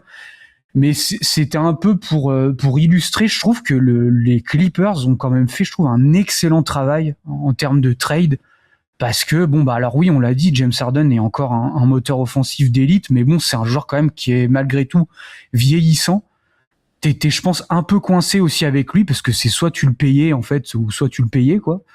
Et je trouve que d'arriver à l'échanger contre un joueur comme Darius Garland, moi je trouve que c'est quand même une sacrée réussite, parce que déjà tu rajeunis ton effectif et au moins tu rajeunis aussi ta timeline et tu tentes un joueur qui moi en tout cas je l'aime beaucoup, mais tu vois, qui peut être aussi un moteur offensif qui est totalement différent.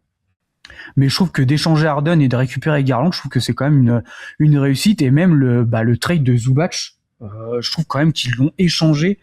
Je suis pas sûr que tu puisses l'échanger contre autant. Enfin, je trouve que le retour, moi, je le trouve quand même extrêmement haut. Moi, j'avoue que j'ai été surpris de ce trade. Enfin, tu vois, ils ont récupéré quand même le choix 5, du coup. Mais en gros, pour expliquer rapidement, ils avaient 50% de chance d'avoir ce pick-là, parce que soit il était protégé top 4. Donc il tombait de 1 à 4, Indiana le gardait, et s'il tombait, je crois, de 5 à 9, c'était les Clippers, et au-delà de la 9e place, mais je crois que c'était pas possible, enfin après au niveau des pourcentages à la loterie. En fait, il y avait une protection en février qui était de protéger aussi l'arrière de la loterie, mais comme les Pacers ont été deuxième pire bilan de NBA, ouais, c'est ça. En fait, c'était plus possible pour eux de terminer fin de loterie. Mais en grosso modo, c'est soit ils avaient un pic entre 5 et 9, comme tu dis, soit sinon ça se transformait en un pic futur, mais quand les Pacers seraient bons, donc ce serait un pic 26 en 2028, quoi, grosso modo. Ouais, c'est ça. Donc du coup, ils ont récupéré quand même un pic 5 plus des jeunes joueurs que je trouve, c'est plutôt intéressant, tu vois. Mathurin, alors à voir s'ils vont le prolonger, mais tu vois, ça fait un peu des jeunes joueurs, un peu des seconds draftés. Mais ce que je trouve bien, c'est qu'ils ont récupéré des assets, des joueurs plus jeunes, dans cet effectif-là, où, comme j'ai dit, quand même, on l'a dit, c'est en début de podcast, où c'était un effectif qui était vieillissant. Là, tu te rachètes un peu une nouvelle timeline avec des joueurs quand même qui vont être intéressants. Et je trouve qu'ils ont un peu maximisé leurs assets aussi. Kawhi, c'est pareil. Ça s'est fait à l'intersaison. À voir.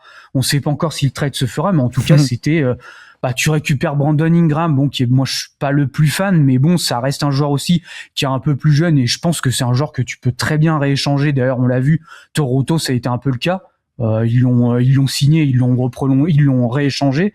Les Clippers peuvent très bien faire ça, mais surtout, je crois qu'ils ont récupéré 2 premiers tours de draft. Je trouve que c'est quand même bien, sachant que tu avais un Kawhi qui était en fin de contrat, et même s'il fait une saison qui est excellente, ça reste un joueur quand même qui a 35 ans.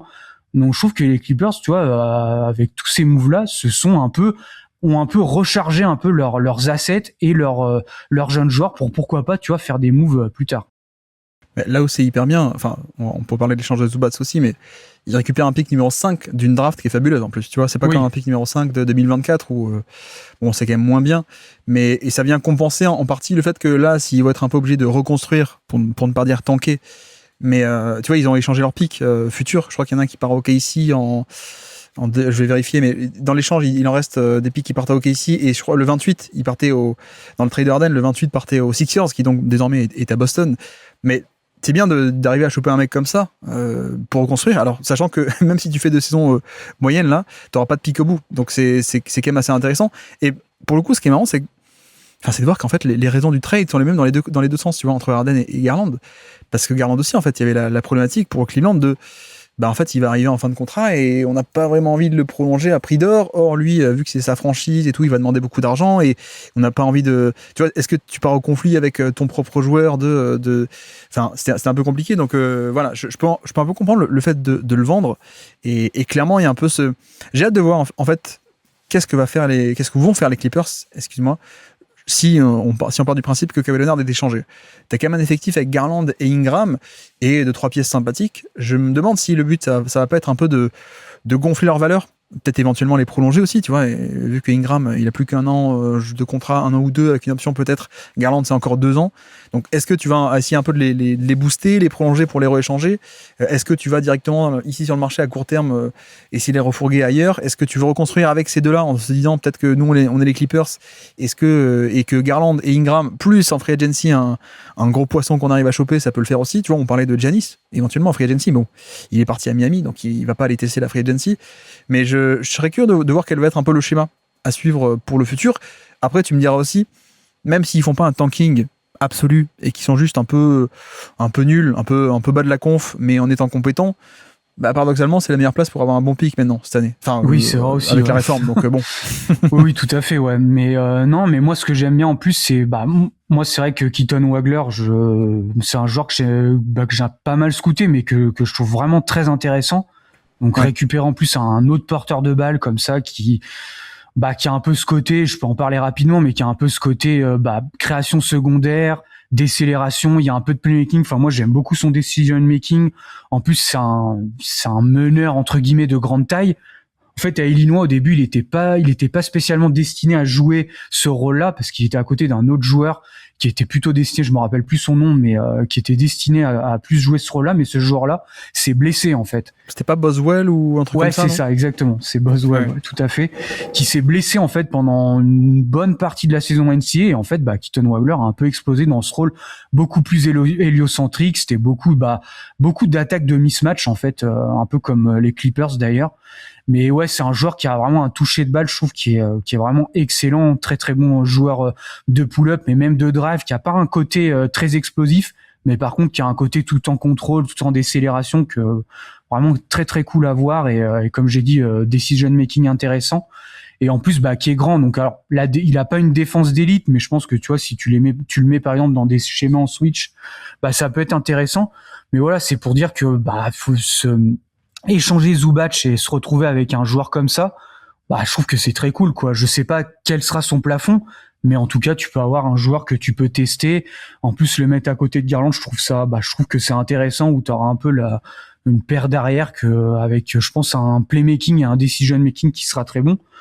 Donc oui, comme tu as dit, ce sera intéressant de voir, de tester tout ça. Je sais pas trop non plus quel sera leur plan. Une chose est sûre, c'est que on sait que Ballmer, c'est pas trop le genre de propriétaire, tu vois, qui aime bien tanker. C'est plutôt le genre qui aime bien échanger. Mais je trouve que ce qui est cool, c'est que là, t'as quand même pas mal de contrats que tu peux rééchanger. T'as récupéré en plus, comme j'ai dit, des pics de draft, que pareil, que tu peux attacher à ces contrats-là pour les rééchanger. Donc je trouve que les Clippers, oui, le niveau de terrain sera peut-être pas excellent, mais sera peut-être bon. Mais en tout cas, tu as un peu réarmé tout ce qui est asset, tout ce qui est contrat, et je pense qu'ils auront en tout cas tout ce qu'il faut pour faire des moves futurs. Surtout que je trouve que le GM, comme j'ai dit, a fait des bons moves par le passé et même maintenant. Donc en tout cas, je pense qu'en tout cas ils ont les armes pour, tu vois, si une star demande son trade, en tout cas ils seront, je pense, en position pour faire quelque chose. Oui, ça reste Los Angeles, quoi, tu vois. Donc, aussi, ouais. Je sais pas quel nom on pourrait imaginer, mais si t'as un All-Star qui dit je veux partir, les Clippers partent avec un temps d'avance. Donc, c'est là où, comme tu dis, c'est ce qu'ont fait les Raptors eux-mêmes avec Ingram. Ils l'ont pris, donné un bon contrat, peut-être un peu surpayé par rapport au marché, quoique même pas tant que ça, 40 millions au final. Et c'est devenu une grosse cartouche, une grosse cartouche pour un trade. Et ça a marché comme ça. Donc, on peut imaginer ça, en effet. Je serais assez curieux de voir ça. Après, je t'avoue que j'ai quand même l'impression que les Clippers ont abordé l'année entière de 2026, je veux dire. On va vendre tout le monde, en fait. Peut-être pas vendre tout le monde à la deadline, mais tu vois, je pense que s'ils n'ont pas trop résisté sur le trade de Harden, c'est peut-être aussi pour ça, parce qu'en vrai, Harden, l'été dernier, il avait signé, ça fait 2-3 ans qu'il signe des contrats un peu 1+1 en fait, avec une option sur la deuxième année pour sortir à chaque fois, pour refaire pareil. Donc, en vrai, tu vois, c'était pas un côté. Ils auraient pu très bien finir l'année avec lui comme ça, je veux dire. Mais ils ont échangé Harden, Zubats, ils l'ont échangé aussi, Kawhi, ils l'ont échangé. Donc, je sais pas à quel point l'affaire Kawhi, par rapport à septembre, il n'y a pas un côté non seulement les Clippers se sont peut-être dit non, on est en fin de cycle et ça marche pas, on échange tout le monde, mais peut-être aussi que voilà, ça on saura jamais. En tout cas, avec la NBA actuelle, on sait pas trop. Mais sur Garland, moi j'avais noté rapidement, parce que c'est que 20 matchs, même pas, 32%. Son usage, j'avais noté. Ils sont plus hauts depuis 2022, donc l'ère près de Donovan Mitchell à Cleveland. Mais je sais pas trop comment interpréter ça, parce que c'est que 20 matchs, encore une fois, je répète. Et par ailleurs, ce gros usage s'accompagne aussi avec une moins grosse tendance à passer la balle. Donc il est un peu plus, il a recentré le curseur un peu plus vers le scoring versus passing. Tu vois, son plus bas son plus bas ratio de assists par usage depuis quelques temps aussi. Donc j'ai hâte de voir aussi l'an prochain. Parce que si l'an prochain, on le teste à fond, prend tous les ballons, scoring pour qu'on t'échange, on peut peut-être avoir une version de Garland qu'on souhaite depuis quelques temps, c'est-à-dire moins passeur et moins gestionnaire, mais plus peut-être aller titiller, aller se tester, passer au révélateur du scoring. Ça, j'avoue que ce serait très cool. J'ai toujours eu un peu un rêve secret que Garland débloque un peu le dernier chapeau en termes de score. Donc voilà, on verra bien. Et niveau contractuel, effectivement 42 millions cette année et 44 millions pour 2028, donc encore 2 ans de contrat. Mais ça peut aussi dicter pas mal de choses. Tiens, troisième stat du jour, moi de mon côté, c'était 29. Rapidement, puisqu'on parle un peu de ce thème-là. 29, c'est le on-court du rebond offensif de Ivica Zubats. Alors, qu'est-ce que ça veut dire ?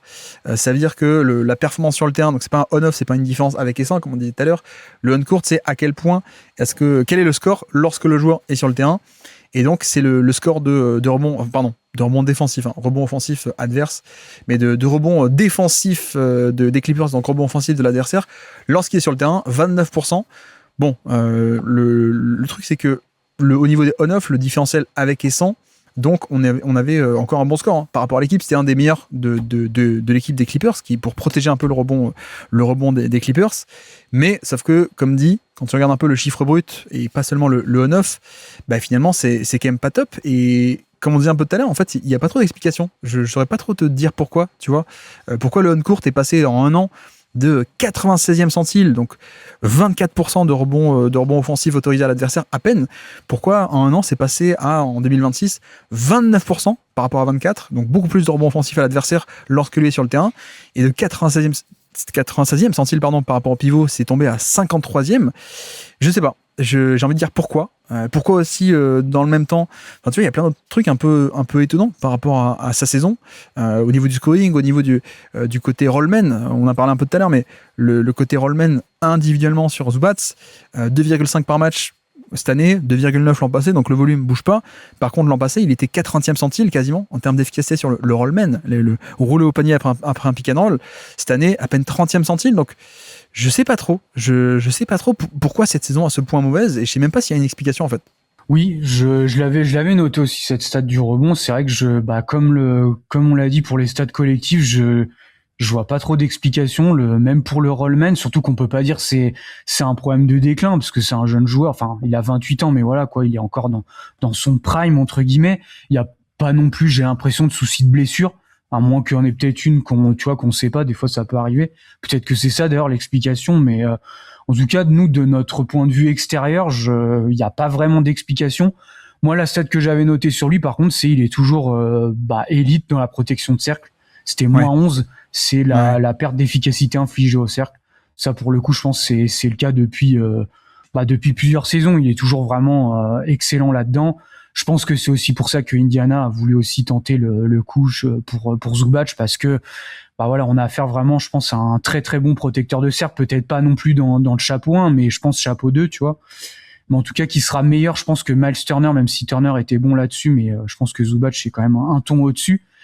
Mais oui, je suis curieux du coup de voir la saison prochaine ce côté rollman, parce qu'avec Haliburton, on va pouvoir aussi le voir, si c'est juste un peu une anomalie d'une saison ou si c'est quelque chose un peu de persistant. Mais c'est vrai que c'est une saison assez bizarre, que ce soit du côté rebond et du côté rollman de Zubac. Peut-être qu'aussi l'affaire de vestiaire, je sais pas. De toute façon, je pense qu'il y a un peu de certains mystères du côté des Clippers, ça c'est sûr. Ou alors il a été aussi mauvais parce qu'on lui avait déjà dit que peut-être on allait l'échanger. Tu vois, je sais pas, j'en sais rien, mais tout ceci est bizarre et il n'y a pas vraiment d'explication claire de pourquoi un mec était élite à ce point au rebond ne l'est plus et pourquoi est-ce qu'un mec finit aussi mal au niveau du rollman, parce que tu vois, c'est pas comme un mec de pick and pop. À pick and pop, tu peux avoir des variations, mais parce que le 3 points en soi peut avoir des variations d'une année à l'autre. Lui, en général, ses rolls, c'est plutôt vers le panier, donc des tirs plus proches du panier avec moins de variance. Donc bon, je sais pas trop, mais voilà, c'est un peu pour conclure un peu ce côté mystère de Zubac, c'est des trades, vu que tu parles un peu de la trade deadline.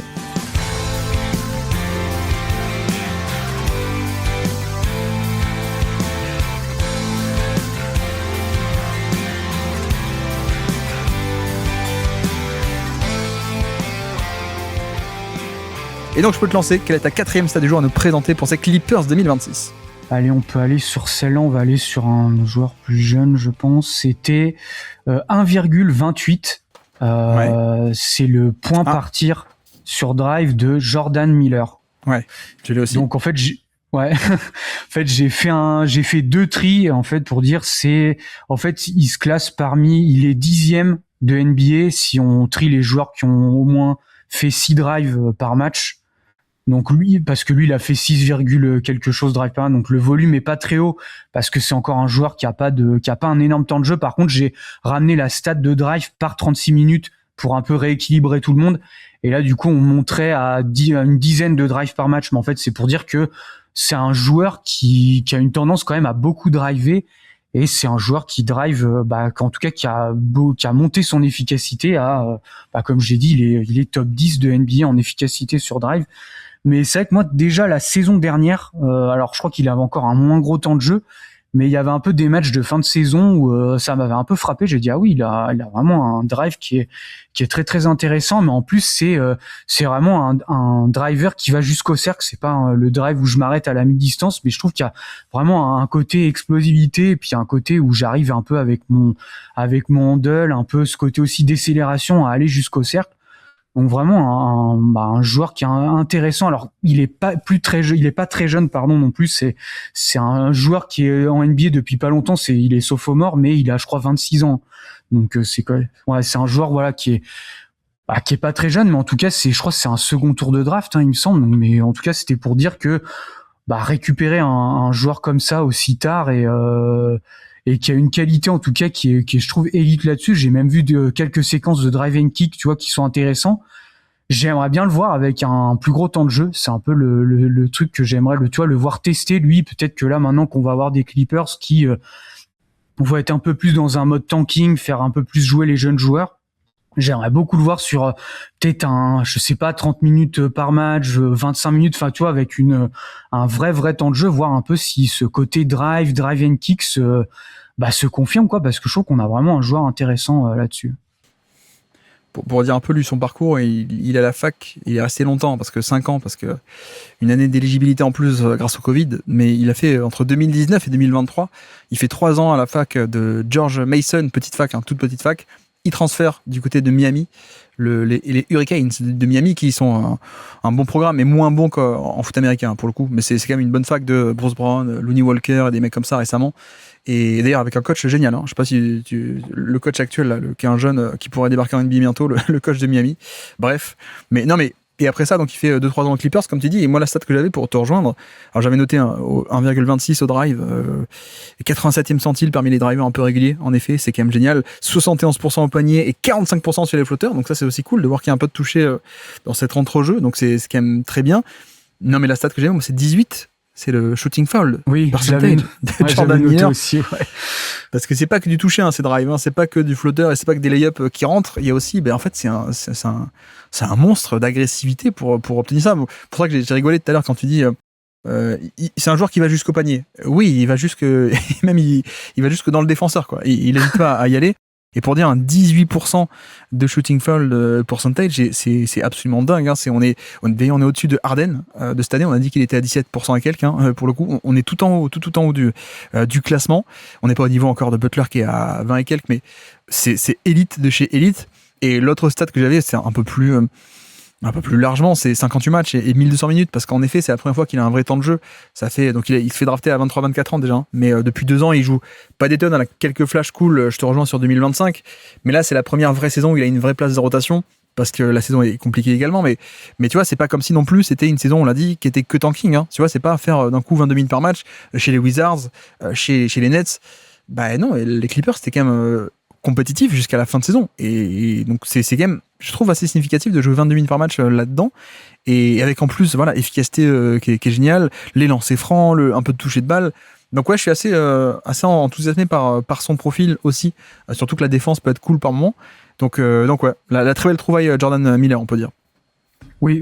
Puis comme dit, c'est vrai que déjà l'année dernière, moi j'avais dit ce joueur, enfin il m'avait un peu tapé dans l'œil. J'avais noté son nom un peu dans mes papiers. J'ai dit tiens, ce serait intéressant de revoir. Je sais plus quel match c'était, mais c'était en fin de saison, hein, où il est vraiment sorti des drives un peu qu'on voit pas forcément très souvent, mais ouais, il y a vraiment cet aspect de création. Tu vois, je regarde 54% de paniers assistés. C'est vraiment c'est pas énorme quoi. Donc il a vraiment, je trouve, c'est toutes ces qualités, que ce soit de drive, de finition au cercle, aller chercher des lancers francs, qui est un joueur qui est pas très assisté. On a noté aussi, je pense, que le toucher de balle est bon. Donc c'est vrai que j'ai qu'une seule chose, c'est comme j'ai dit, j'ai hâte de le voir dans un rôle plus gros. Tu vois, 18% d'usage. S'il pouvait avoir, on pouvait le tester sur 20-25% d'usage avec encore un plus gros temps de jeu.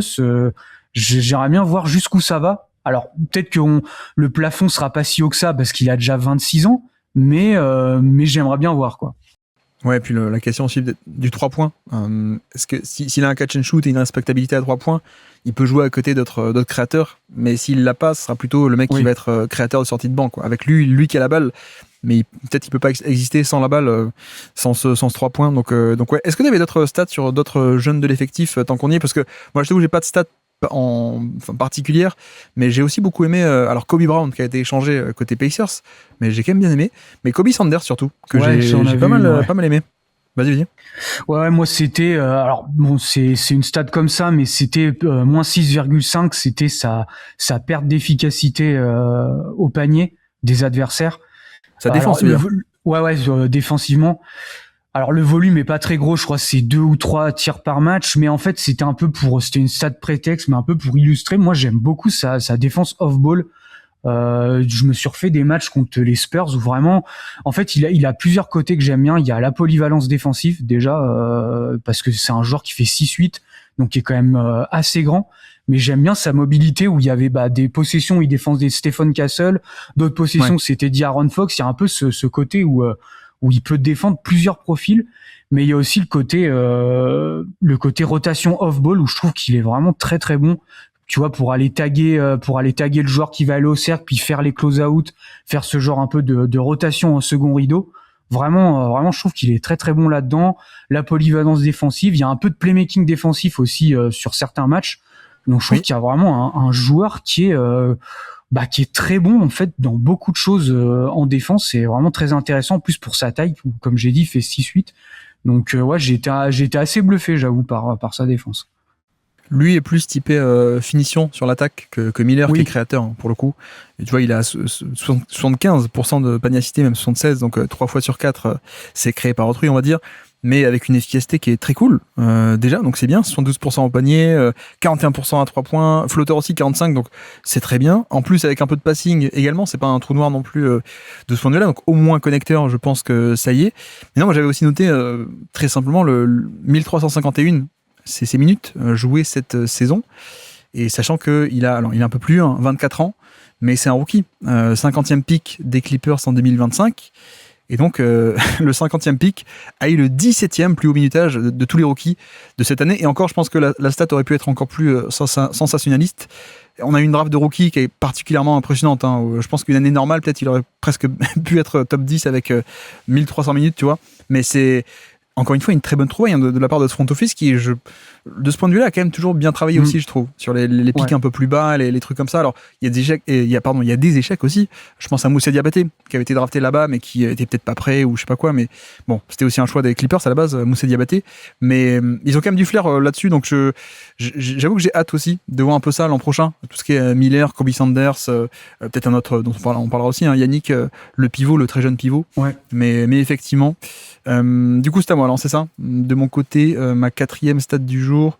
Tiens, on peut rester sur la jeunesse alors. Moi, c'est une stat prétexte que j'ai noté, c'était 4,3 justement. C'était le block percentage de Yannick Konan-Nierdenhauser. Voilà, c'est juste un peu pour parler de lui parce que j'ai quand même beaucoup aimé son profil de défenseur du panier. Catch and finish, rim runner un peu en attaque. Là-dessus, il est quand même excellentissime, je trouve. Alors, 4,3% de block percentage, c'est pas une stat parfaite, évidemment. Bon, j'aime bien recouper aussi avec la perte d'efficacité infligée au panier. Justement, il est aussi à autour des moins 5% sur un petit volume, et parce qu'il joue pas non plus des tonnes. Donc, je pense pas que ce soit un mec élite forcément au panier en termes de 10 sur 10, protection de panier à la Gobert, etc. Mais c'est quand même sympathique, et surtout, il est quand même très mobile, je trouve. Donc, mobilité plus panier. Et je trouve aussi qu'il y a un certain... je le trouve assez cérébral en fait. Yannick Konan-Nierdenhauser, j'arrive toujours pas à prononcer son nom, mais tu vois, c'est un mec qui est quand même un peu capable de faire des jeux de main à main ou de faire des lectures en attaque. Je trouve qu'en défense aussi, c'est pas si mal que ça le côté compréhension de jeu. Et d'ailleurs, s'il fait des rotations en panier pour contrer des tirs, c'est qu'il comprend un peu les rotations. Et plus l'aspect de, comme dit, le catch and finish, donc il a 23 ans, donc il est drafté un peu plus vieux lui aussi, c'est pas non plus un mec de 19 ans, mais clairement c'est un mec un jeune pivot que tu peux, je pense, plug and play dans pas mal d'endroits et qui a été assez intéressant, je trouve. Ouais, moi de toute façon je pense qu'il y a pas mal de leurs jeunes finalement que j'aime pas mal chez ces Clippers, il en fait partie. Mais oui, les trucs que tu as notés, c'est exactement ce que j'avais noté. Moi je trouve le côté je trouve qu'il a vraiment un vrai côté mobilité en défense pour un joueur de sa taille, qui m'a quand même assez impressionné, tu vois, dans des schémas en late switch ou même des fois défendre un peu le périmètre. Alors il va pas non plus faire du switch all peut-être sur des profils ultra rapides, mais il est capable quand même de le faire. Je trouve c'est pas que un pivot de drop, c'est vraiment, je pense qu'on peut l'utiliser dans plusieurs schémas différents. Et effectivement, je trouve que dans les instincts pour quand il est un peu placé dans ce rôle du Lomen aussi, je les trouve aussi très intéressants. Donc c'est un peu pareil, j'ai hâte de le voir lui aussi sur un plus gros temps de jeu. Et je trouve aussi, même en termes de skill balle en main, alors là ce sera plus côté attaque, je trouve qu'il y avait 2-3 petits flashs intéressants. Quand je me suis refait un match, c'était contre Minnesota, où à un moment il fait un espèce de drive sur Rudy Gobert, où il y a je trouve qu'il y a un bout de handle qui est intéressant. Et pareil, je me dis peut-être qu'il y a quelque chose à aller gratter avec lui sur ça. Tu vois, tu vois, les Clippers, je me dis, on a dit c'était une attaque d'isolation beaucoup ces dernières années. Bon là, t'auras plus de James Harden. Si Kawhi Leonard part, forcément tu vas devoir un peu changer l'identité de cette équipe-là, parce que Garland sera peut-être testé et tout là-dessus, mais je pense que t'as des joueurs beaucoup moins d'isolation maintenant. Et j'ai hâte de voir, tu vois, je pense que t'as peut-être quelques trucs comme ça, avec des joueurs comme ça, aller jouer peut-être plus de main à main, plus, tu vois, utiliser des pivots balle en main, faire des dribble hand-off, etc. Peut-être un peu plus justement de mouvement en attaque. Donc j'ai hâte de voir si les Clippers vont un peu changer d'identité, en tout cas avec ces joueurs-là. Je pense qu'il y a pas mal de choses à tester, en tout cas. Surtout que le pick and roll, du coup, lui en finition et Garland en création, ça peut être assez dynamique, oui. Je pense, ce duo-là. Donc effectivement.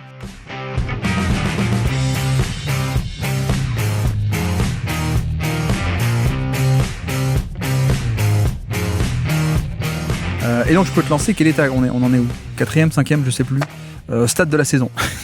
Oui, moi c'était 20%, c'était la fréquence au cercle de Brook Lopez, pour en parler rapidement. Ah, oui. Ce qui est dans le 7e centile. Alors effectivement, ça a jamais été un pivot qui allait énormément au cercle, surtout depuis les années Milwaukee. Mais c'est vrai que là, il y a quand même ça descend quand même pas mal. Tu vois, Milwaukee, on était encore aux alentours de 36, 34, 32%. L'année dernière, c'était descendu à 29. Là, on est descendu à 20. Mais je trouve que là, Brook Lopez, je pense qu'on atteint quand même un peu on atteint un peu la fin, entre guillemets, enfin le déclin, quoi. Je veux dire, on rentre encore un peu plus dans le déclin, où c'est vraiment, c'est beaucoup utilisé, un peu plus finalement plus en spacer que vraiment sur des jeux d'écran. Je trouve qu'il a surtout été utilisé pour son spacing finalement cette saison. Alors la perte d'efficacité au cercle reste toujours bonne. J'ai noté moins 11%, peut-être le volume est un peu moins là. Mais ouais, c'était un peu pour souligner ce truc de Brook Lopez. Je pense qu'on arrive sur le déclin et en même temps, il a 37 ans, donc c'est un peu logique aussi, quoi. Oui, et moi de l'autre côté, j'ai quand même noté chez lui la défense du panier en fait. Il est remonté à moins 11% de perte d'efficacité infligée au panier. En fait, on retrouve un peu des scores d'élite, c'est ce qui est un peu étonnant parce qu'il avait un peu glissé depuis 2-3 ans, mais de manière assez logique.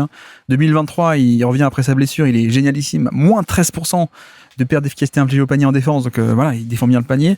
2024, de moins 13, on passe à moins 8. 2025, moins 5.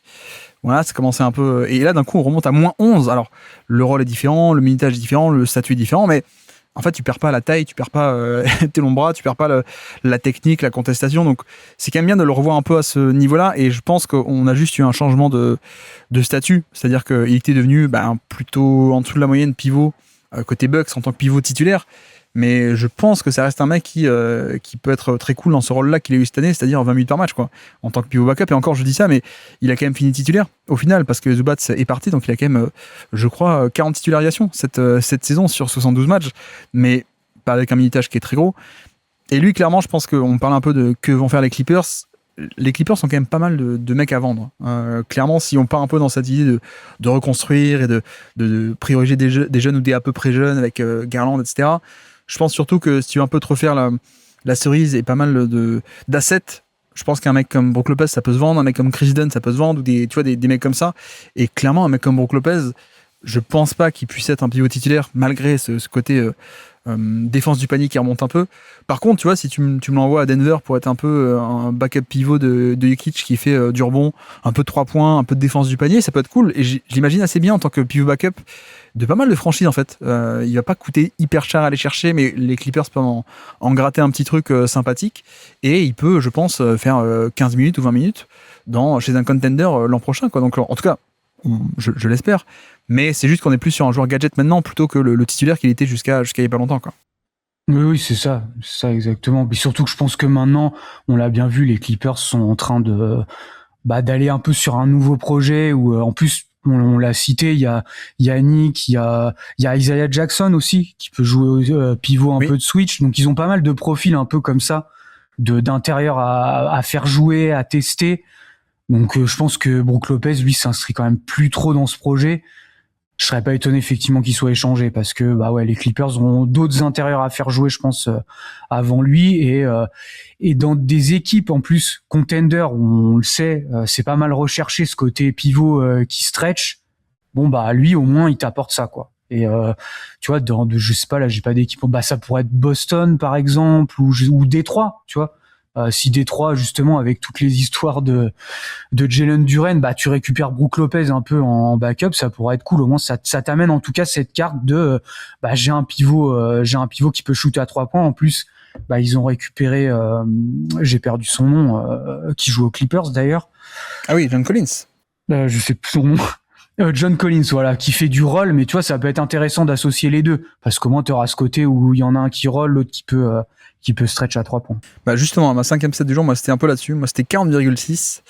C'était le pourcentage à 3 points de John Collins, justement. Et c'est vrai que je voulais un peu en parler parce que, tu vois, si on prend un peu les stats depuis 3 ans, en fait, il est à 39% depuis 3 ans, John Collins. Et c'est vrai que, alors, pour les fans d'Atlanta, peut-être qu'ils le savent bien, peut-être certains du Jazz aussi, mais c'est vrai que Collins a quand même principalement cette image, et a raison, à mon sens, de rollman, de partenaire de pick and roll à l'époque de Trae Young et ainsi de suite. Explosivité, pas très grand, mais explosivité, des longs bras. Quand on pense de John Collins, on pense surtout à ce côté rollman. Ok. Mais c'est vrai que par ailleurs, donc c'est un shooter qui est quand même très cool, qui est devenu très cool surtout désormais, qui était sympathique au début, mais c'est quelqu'un qui avait déjà un peu à Wake Forest à l'époque, un peu de pick and pop à 2 points notamment, même sur du post-up, on voyait des hook shots, on voyait des fadeaway jump shots ou des trucs comme ça. Donc le toucher et la mécanique de bras, on partait pas de zéro non plus, mais clairement, donc depuis 3 ans, on est à 39% à 3 points. Après, c'est vrai que par ailleurs, tu vois, on se posait la question, mais comment ça se fait que ces Clippers soient passés de élite au rebond à très mauvais? Je pense qu'il y a les minutes de Zubac c'est pas la folie. Je me demande aussi à quel point le fait d'avoir John Collins qui joue 27 minutes de jeu par match, est-ce que ça n'a pas aussi participé à ce que la défense du rebond soit moins bonne, tu vois, en partie. Et c'est vrai que bon, il y a quand même d'autres points intéressants. Donc il shoot bien à 3 points cette année. Il shoot aussi très bien au niveau du panier. Il est de nouveau pas mal assisté au général. L'efficacité au panier remonte à 76%. Mais parce que quand il y a des passeurs de pick and roll comme Harden ou Garland, ça aide aussi, plutôt que au Jazz où il n'y avait pas non plus de passeurs géniaux. Pareil, donc assisté au global, quasiment 80%. Donc le profil, on le connaît, la création du début qu'on pouvait espérer, bon, non, c'est pas là. Les lancers francs, ça baisse un peu, pour le coup. Mais je t'avoue que je parle de tout ça aussi pour dire que c'est un joueur qui sans doute a ses compromis. Je pouvais un peu moi adhérer au projet de joueur un peu gadget parce que ben voilà, t'avais Brook Lopez qui apportait le spacing et donc pour une second unit, Lopez apportait le spacing et Collins pouvait un peu faire le rollman à l'intérieur et en défense, c'est Brook Lopez qui faisait la défense et Collins pas trop. Mais je pense qu'il y a c'est quand même un peu un joueur à compromis, notamment pour la défense, pour la protection de panier, pour le rebond aussi parce que comme dit, c'est un poste 4 un peu underside, un peu petit. Et je t'avoue que j'ai été étonné de le voir 27 minutes de jeu par match. Et j'ai surtout été étonné de voir les Pistons aller chercher pour aussi cher, 17 millions l'année, pour en faire, je pense, un titulaire. C'est un peu étonnant. Alors que le joueur a ses qualités que j'ai évoquées, mais je trouve ça un peu étonnant, je dois te dire. Oui, moi aussi, je suis pas le plus grand fan je dois avouer, de John Collins, même si c'est vrai que le côté rollman plus maintenant, c'est vrai que, enfin, il avait aussi un peu haut, c'est comme t'as dit, de ce côté shoot à 3 points. Donc t'as un peu cette double arme qui est cool, quoi.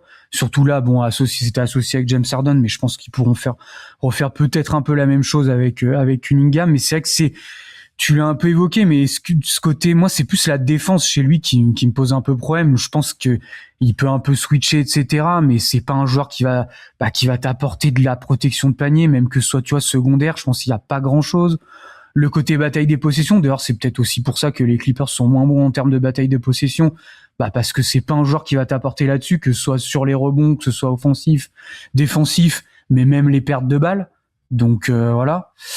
Et c'est vrai que t'as un peu ce truc de chez ce joueur-là, oui, il t'apporte certaines choses en attaque, mais c'est vrai que moi ce côté où il t'apporte pas grand-chose, voire même il y a des côtés quand même négatifs, je trouve, en défense, c'est toujours un peu problématique. Et en fait, il a des compromis, je trouve que moi je suis moins enclin à accepter. Et en plus, là, si je peux un peu du côté de Détroit, c'est vrai que ça pose la question c'est pour ça que j'évoquais le côté, les Clippers pouvaient le faire avec Brook Lopez, qui pouvait spacer, et John Collins faire un peu ses pick and rollman. Bon, là, du côté de Détroit, j'ai un peu du mal à voir ce truc-là, parce que, en fait, le spacing est déjà pas très bon. Donc, si tu utilises un peu John Collins sur ce côté pick and rollman, en fait, les équipes adverses, elles vont être enclins à abandonner déjà d'autres joueurs. Donc c'est un peu là où effectivement j'ai un peu du mal à voir le projet. Ouais. Surtout que les Clippers pouvaient se le permettre entre guillemets parce que Bradley Beal était carrément sous-payé. Donc tu avais un peu ce trade où Norman Powell et ses 1 million étaient transformés en Bradley Beal en buyout plus John Collins. Mais du coup en fait c'est Bradley Beal qui a remplacé dans l'esprit Norman Powell. Et donc le fait que Collins était un peu surpayé avec son ancien contrat, c'était pas très grave. Mais du coup le fait qu'il re-enchaîne avec un autre contrat à 17 millions l'année sur 3 ans, j'étais un peu étonné. Et surtout des options à ce prix-là, je pense qu'il y en avait d'autres sur le marché au moins aussi intéressantes. Mais bon, à la limite, parlons pas de trop de Détroit, mais bonne saison de Collins, je dirais, au global, mais c'est vrai que je suis pas hyper fan du profil en soi, quoi. Je m'attendais pas forcément à beaucoup mieux, donc bonne saison de ce point de vue-là. Mais tu vois, c'est pareil, l'efficacité à 3 points que j'ai évoqué, c'est jamais sur un volume qui est immense, quoi. Donc, oui. Tu vois, les Pistons vont remplacer un petit volume à 3 points avec Tobias Harris par un autre qui est aussi un petit volume à 3 points. Donc, quelle est la vraie valeur de ce spacing, quoi, pour le coup? Bon, bref, parlons pas de Détroit, mais donc voilà pour nos 5 stats chacun. Est-ce qu'il te restait des stats en fin de podcast rapidement ou des joueurs dont on n'aura pas abordé le cas encore? Non, rapidement, vraiment très très rapidement, je pense qu'il y aura pas grand chose à dire. Et c'était 2,6, c'était le steal percentage de Chris Dunn, mais je pense que voilà, pareil, c'est rien de grand chose à dire. Je veux dire, c'est le joueur qu'il est aujourd'hui, mais toujours, en tout cas, ce que je veux dire, c'est qu'il est toujours élite en défense, que ce soit défense de périmètre, mais tout ce qui est bataille des positions, surtout création de turnover, ou sur les stunts, ce que j'évoquais un peu en début de podcast, tout de suite on pense à lui, tout ce qui est stunt, tout ce qui est même, tu vois, j'en ai pas trop parlé quand on parlait de Brook Lopez, mais il m'a semblé qu'en tout cas sur pas mal de matchs que j'ai vus où les Clippers le faisaient beaucoup monter haut quand même sur les écrans, c'était pas que de la défense de drop, il y avait beaucoup de schémas en edge ou en soft edge ou en edge, et Chris Dunn en tout cas c'était pour dire qu'il était toujours très bon dans ce côté je viens boucher un peu quand mon big monte très haut, moi je viens faire la rotation au panier très tôt, puis je viens m'occuper de faire un peu l'essuie-glace derrière, même si c'est pas un joueur de grande taille. Il est toujours très bon en tout cas dans ce côté anticipation, faire les close-out, etc. Voilà. Ouais, il est top 10 de NBA au niveau du steal percentage. On a un peu moins parlé, j'ai l'impression, cette année, alors que l'an passé, il y avait un peu un effet un peu plus présent médiatiquement parce que les Clippers c'était élite. Mais ouais, toujours aussi incroyable. Tiens, lui aussi, je pense qu'il peut se faire revendre pas mal sur le marché. Oui. En tout cas, j'espère qu'un contender mettra un pick ou deux du second tour pour aller le chercher. Ça peut être très cool. Mais alors, au-delà de ça, qu'est-ce qu'on n'a pas trop évoqué? Derrick Jones Jr., pas non plus étonnant à dire, c'est un peu le Derrick Jones Jr. d'habitude, donc j'avais pas de stats marquantes de ce point de vue-là. Et non, Bradley Beal, la stat c'est 6, il a fait que 6 matchs, et c'est un peu dommage, de voir que il aurait pu peut-être se relancer avec des attentes très différentes de la part de son équipe et des fans, parce qu'il était plus dans son gros contrat de la part qui était payé par Phoenix, et il s'était fait racheter le contrat. Je suis un peu déçu parce qu'on aurait pu le revoir mieux. On l'a pas vu du tout. D'ailleurs, du coup, vu qu'il était blessé, sa cote a chuté sur le marché, évidemment, et donc, encore plus, je veux dire. Mais plutôt qu'aller à Miami, plutôt qu'aller n'importe où, il vient de re-signer côté Clippers. Là, je viens de voir passer la news il y a quelques heures. Mais voilà, pour moi, un peu déçu de voir Bradley Beal. Bon, ça n'aura pas été la saison où on l'aura revu dans son meilleur jour. Mais voilà, est-ce que d'autres joueurs aussi, Cam Christie, le petit frère de Max Christie, un petit jeune sympa là encore, et pour une fois un jeune en plus, c'est rare, un jeune rookie des Clippers, mais je crois qu'on arrive un peu au bout de mon côté. Si, Nico Batum, on n'a pas parlé de Batum qui joue encore là. Ouais, c'est du Nico Batum dans le texte, j'ai envie de dire, c'est vrai qu'il n'y a pas grand chose à dire. Il y a toujours un gros minutage. Après, voilà, c'est toujours son rôle couteau suisse, que ce soit en attaque ou en défense. Je crois qu'il a pas encore re-signé, il me semble. Je crois qu'il est toujours free agent. Ouais. À voir s'il refera une année de plus ou s'il ira. Je sais pas si il compte retourner aux Clippers ou peut-être prendre sa retraite. On a vu des rumeurs à un moment donné là-dessus. Oui, même si je crois qu'il a déjà dépassé la date qu'il avait dit. À l'époque, je crois qu'il avait dit les JO 2024, non? Et finalement, on va peut-être aller jusqu'en 2027 ou plus, on verra bien. Mais voilà pour les Clippers, je pense qu'on arrive au bout. En tout cas, je te remercie, Matt, d'être passé pour ce bilan 2026 des Clippers. Ouais, merci à toi, c'est toujours un plaisir de faire ces épisodes-là. En plus, ce qui était cool, c'est que je trouve qu'on a parlé à la fois d'équipes compétitives, entre guillemets, mais comme dit, c'est vrai, quand nous qui sommes un peu scouts, c'est vrai que comme j'ai dit, il y a pas mal de jeunes joueurs intéressants que j'ai hâte de revoir la saison prochaine. Merci à tous d'avoir suivi cet épisode, j'espère que ça vous aura plu. Et donc voilà pour officiellement, je crois, notre 15e bilan déjà, donc déjà 15 jours, donc on est officiellement à la moitié, on peut le dire, et c'est là où on voit que on n'a pas forcément vécu une grande année, puisque sur les 15 premiers bilans, donc 50% des équipes NBA, on a quasiment que du tanking ou quasiment tanking. Je pense que parmi les équipes qu'on a écoulées, on peut peut-être un peu sauvé Orlando et Phoenix, dont on a déjà un peu publié les bilans, les Hornets aussi à moitié, on va dire, mais c'est vrai que bon, il reste encore les Warriors qu'on n'a pas publié. Mais voilà, c'est vrai que l'année n'a pas été fameuse, la QV 2026 de NBA n'a pas été un grand cru forcément, mais en tout cas nous on s'amuse, j'espère que vous aussi vous amusez aussi à écouter ce qu'on peut dire sur les saisons de un tel ou un tel, les profils de jeunes joueurs, etc. Et donc voici pour aujourd'hui, pour ce 15e bilan avec Matt, et donc on se retrouve demain pour la deuxième moitié, et donc demain ce sera le bilan justement des Golden State Warriors. Et donc sur ce, je vous remercie une nouvelle fois de nous d'avoir écouté jusqu'au bout. Un grand merci à Matt d'être passé sur Basket Lab, et moi je vous dis à très bientôt. Ciao.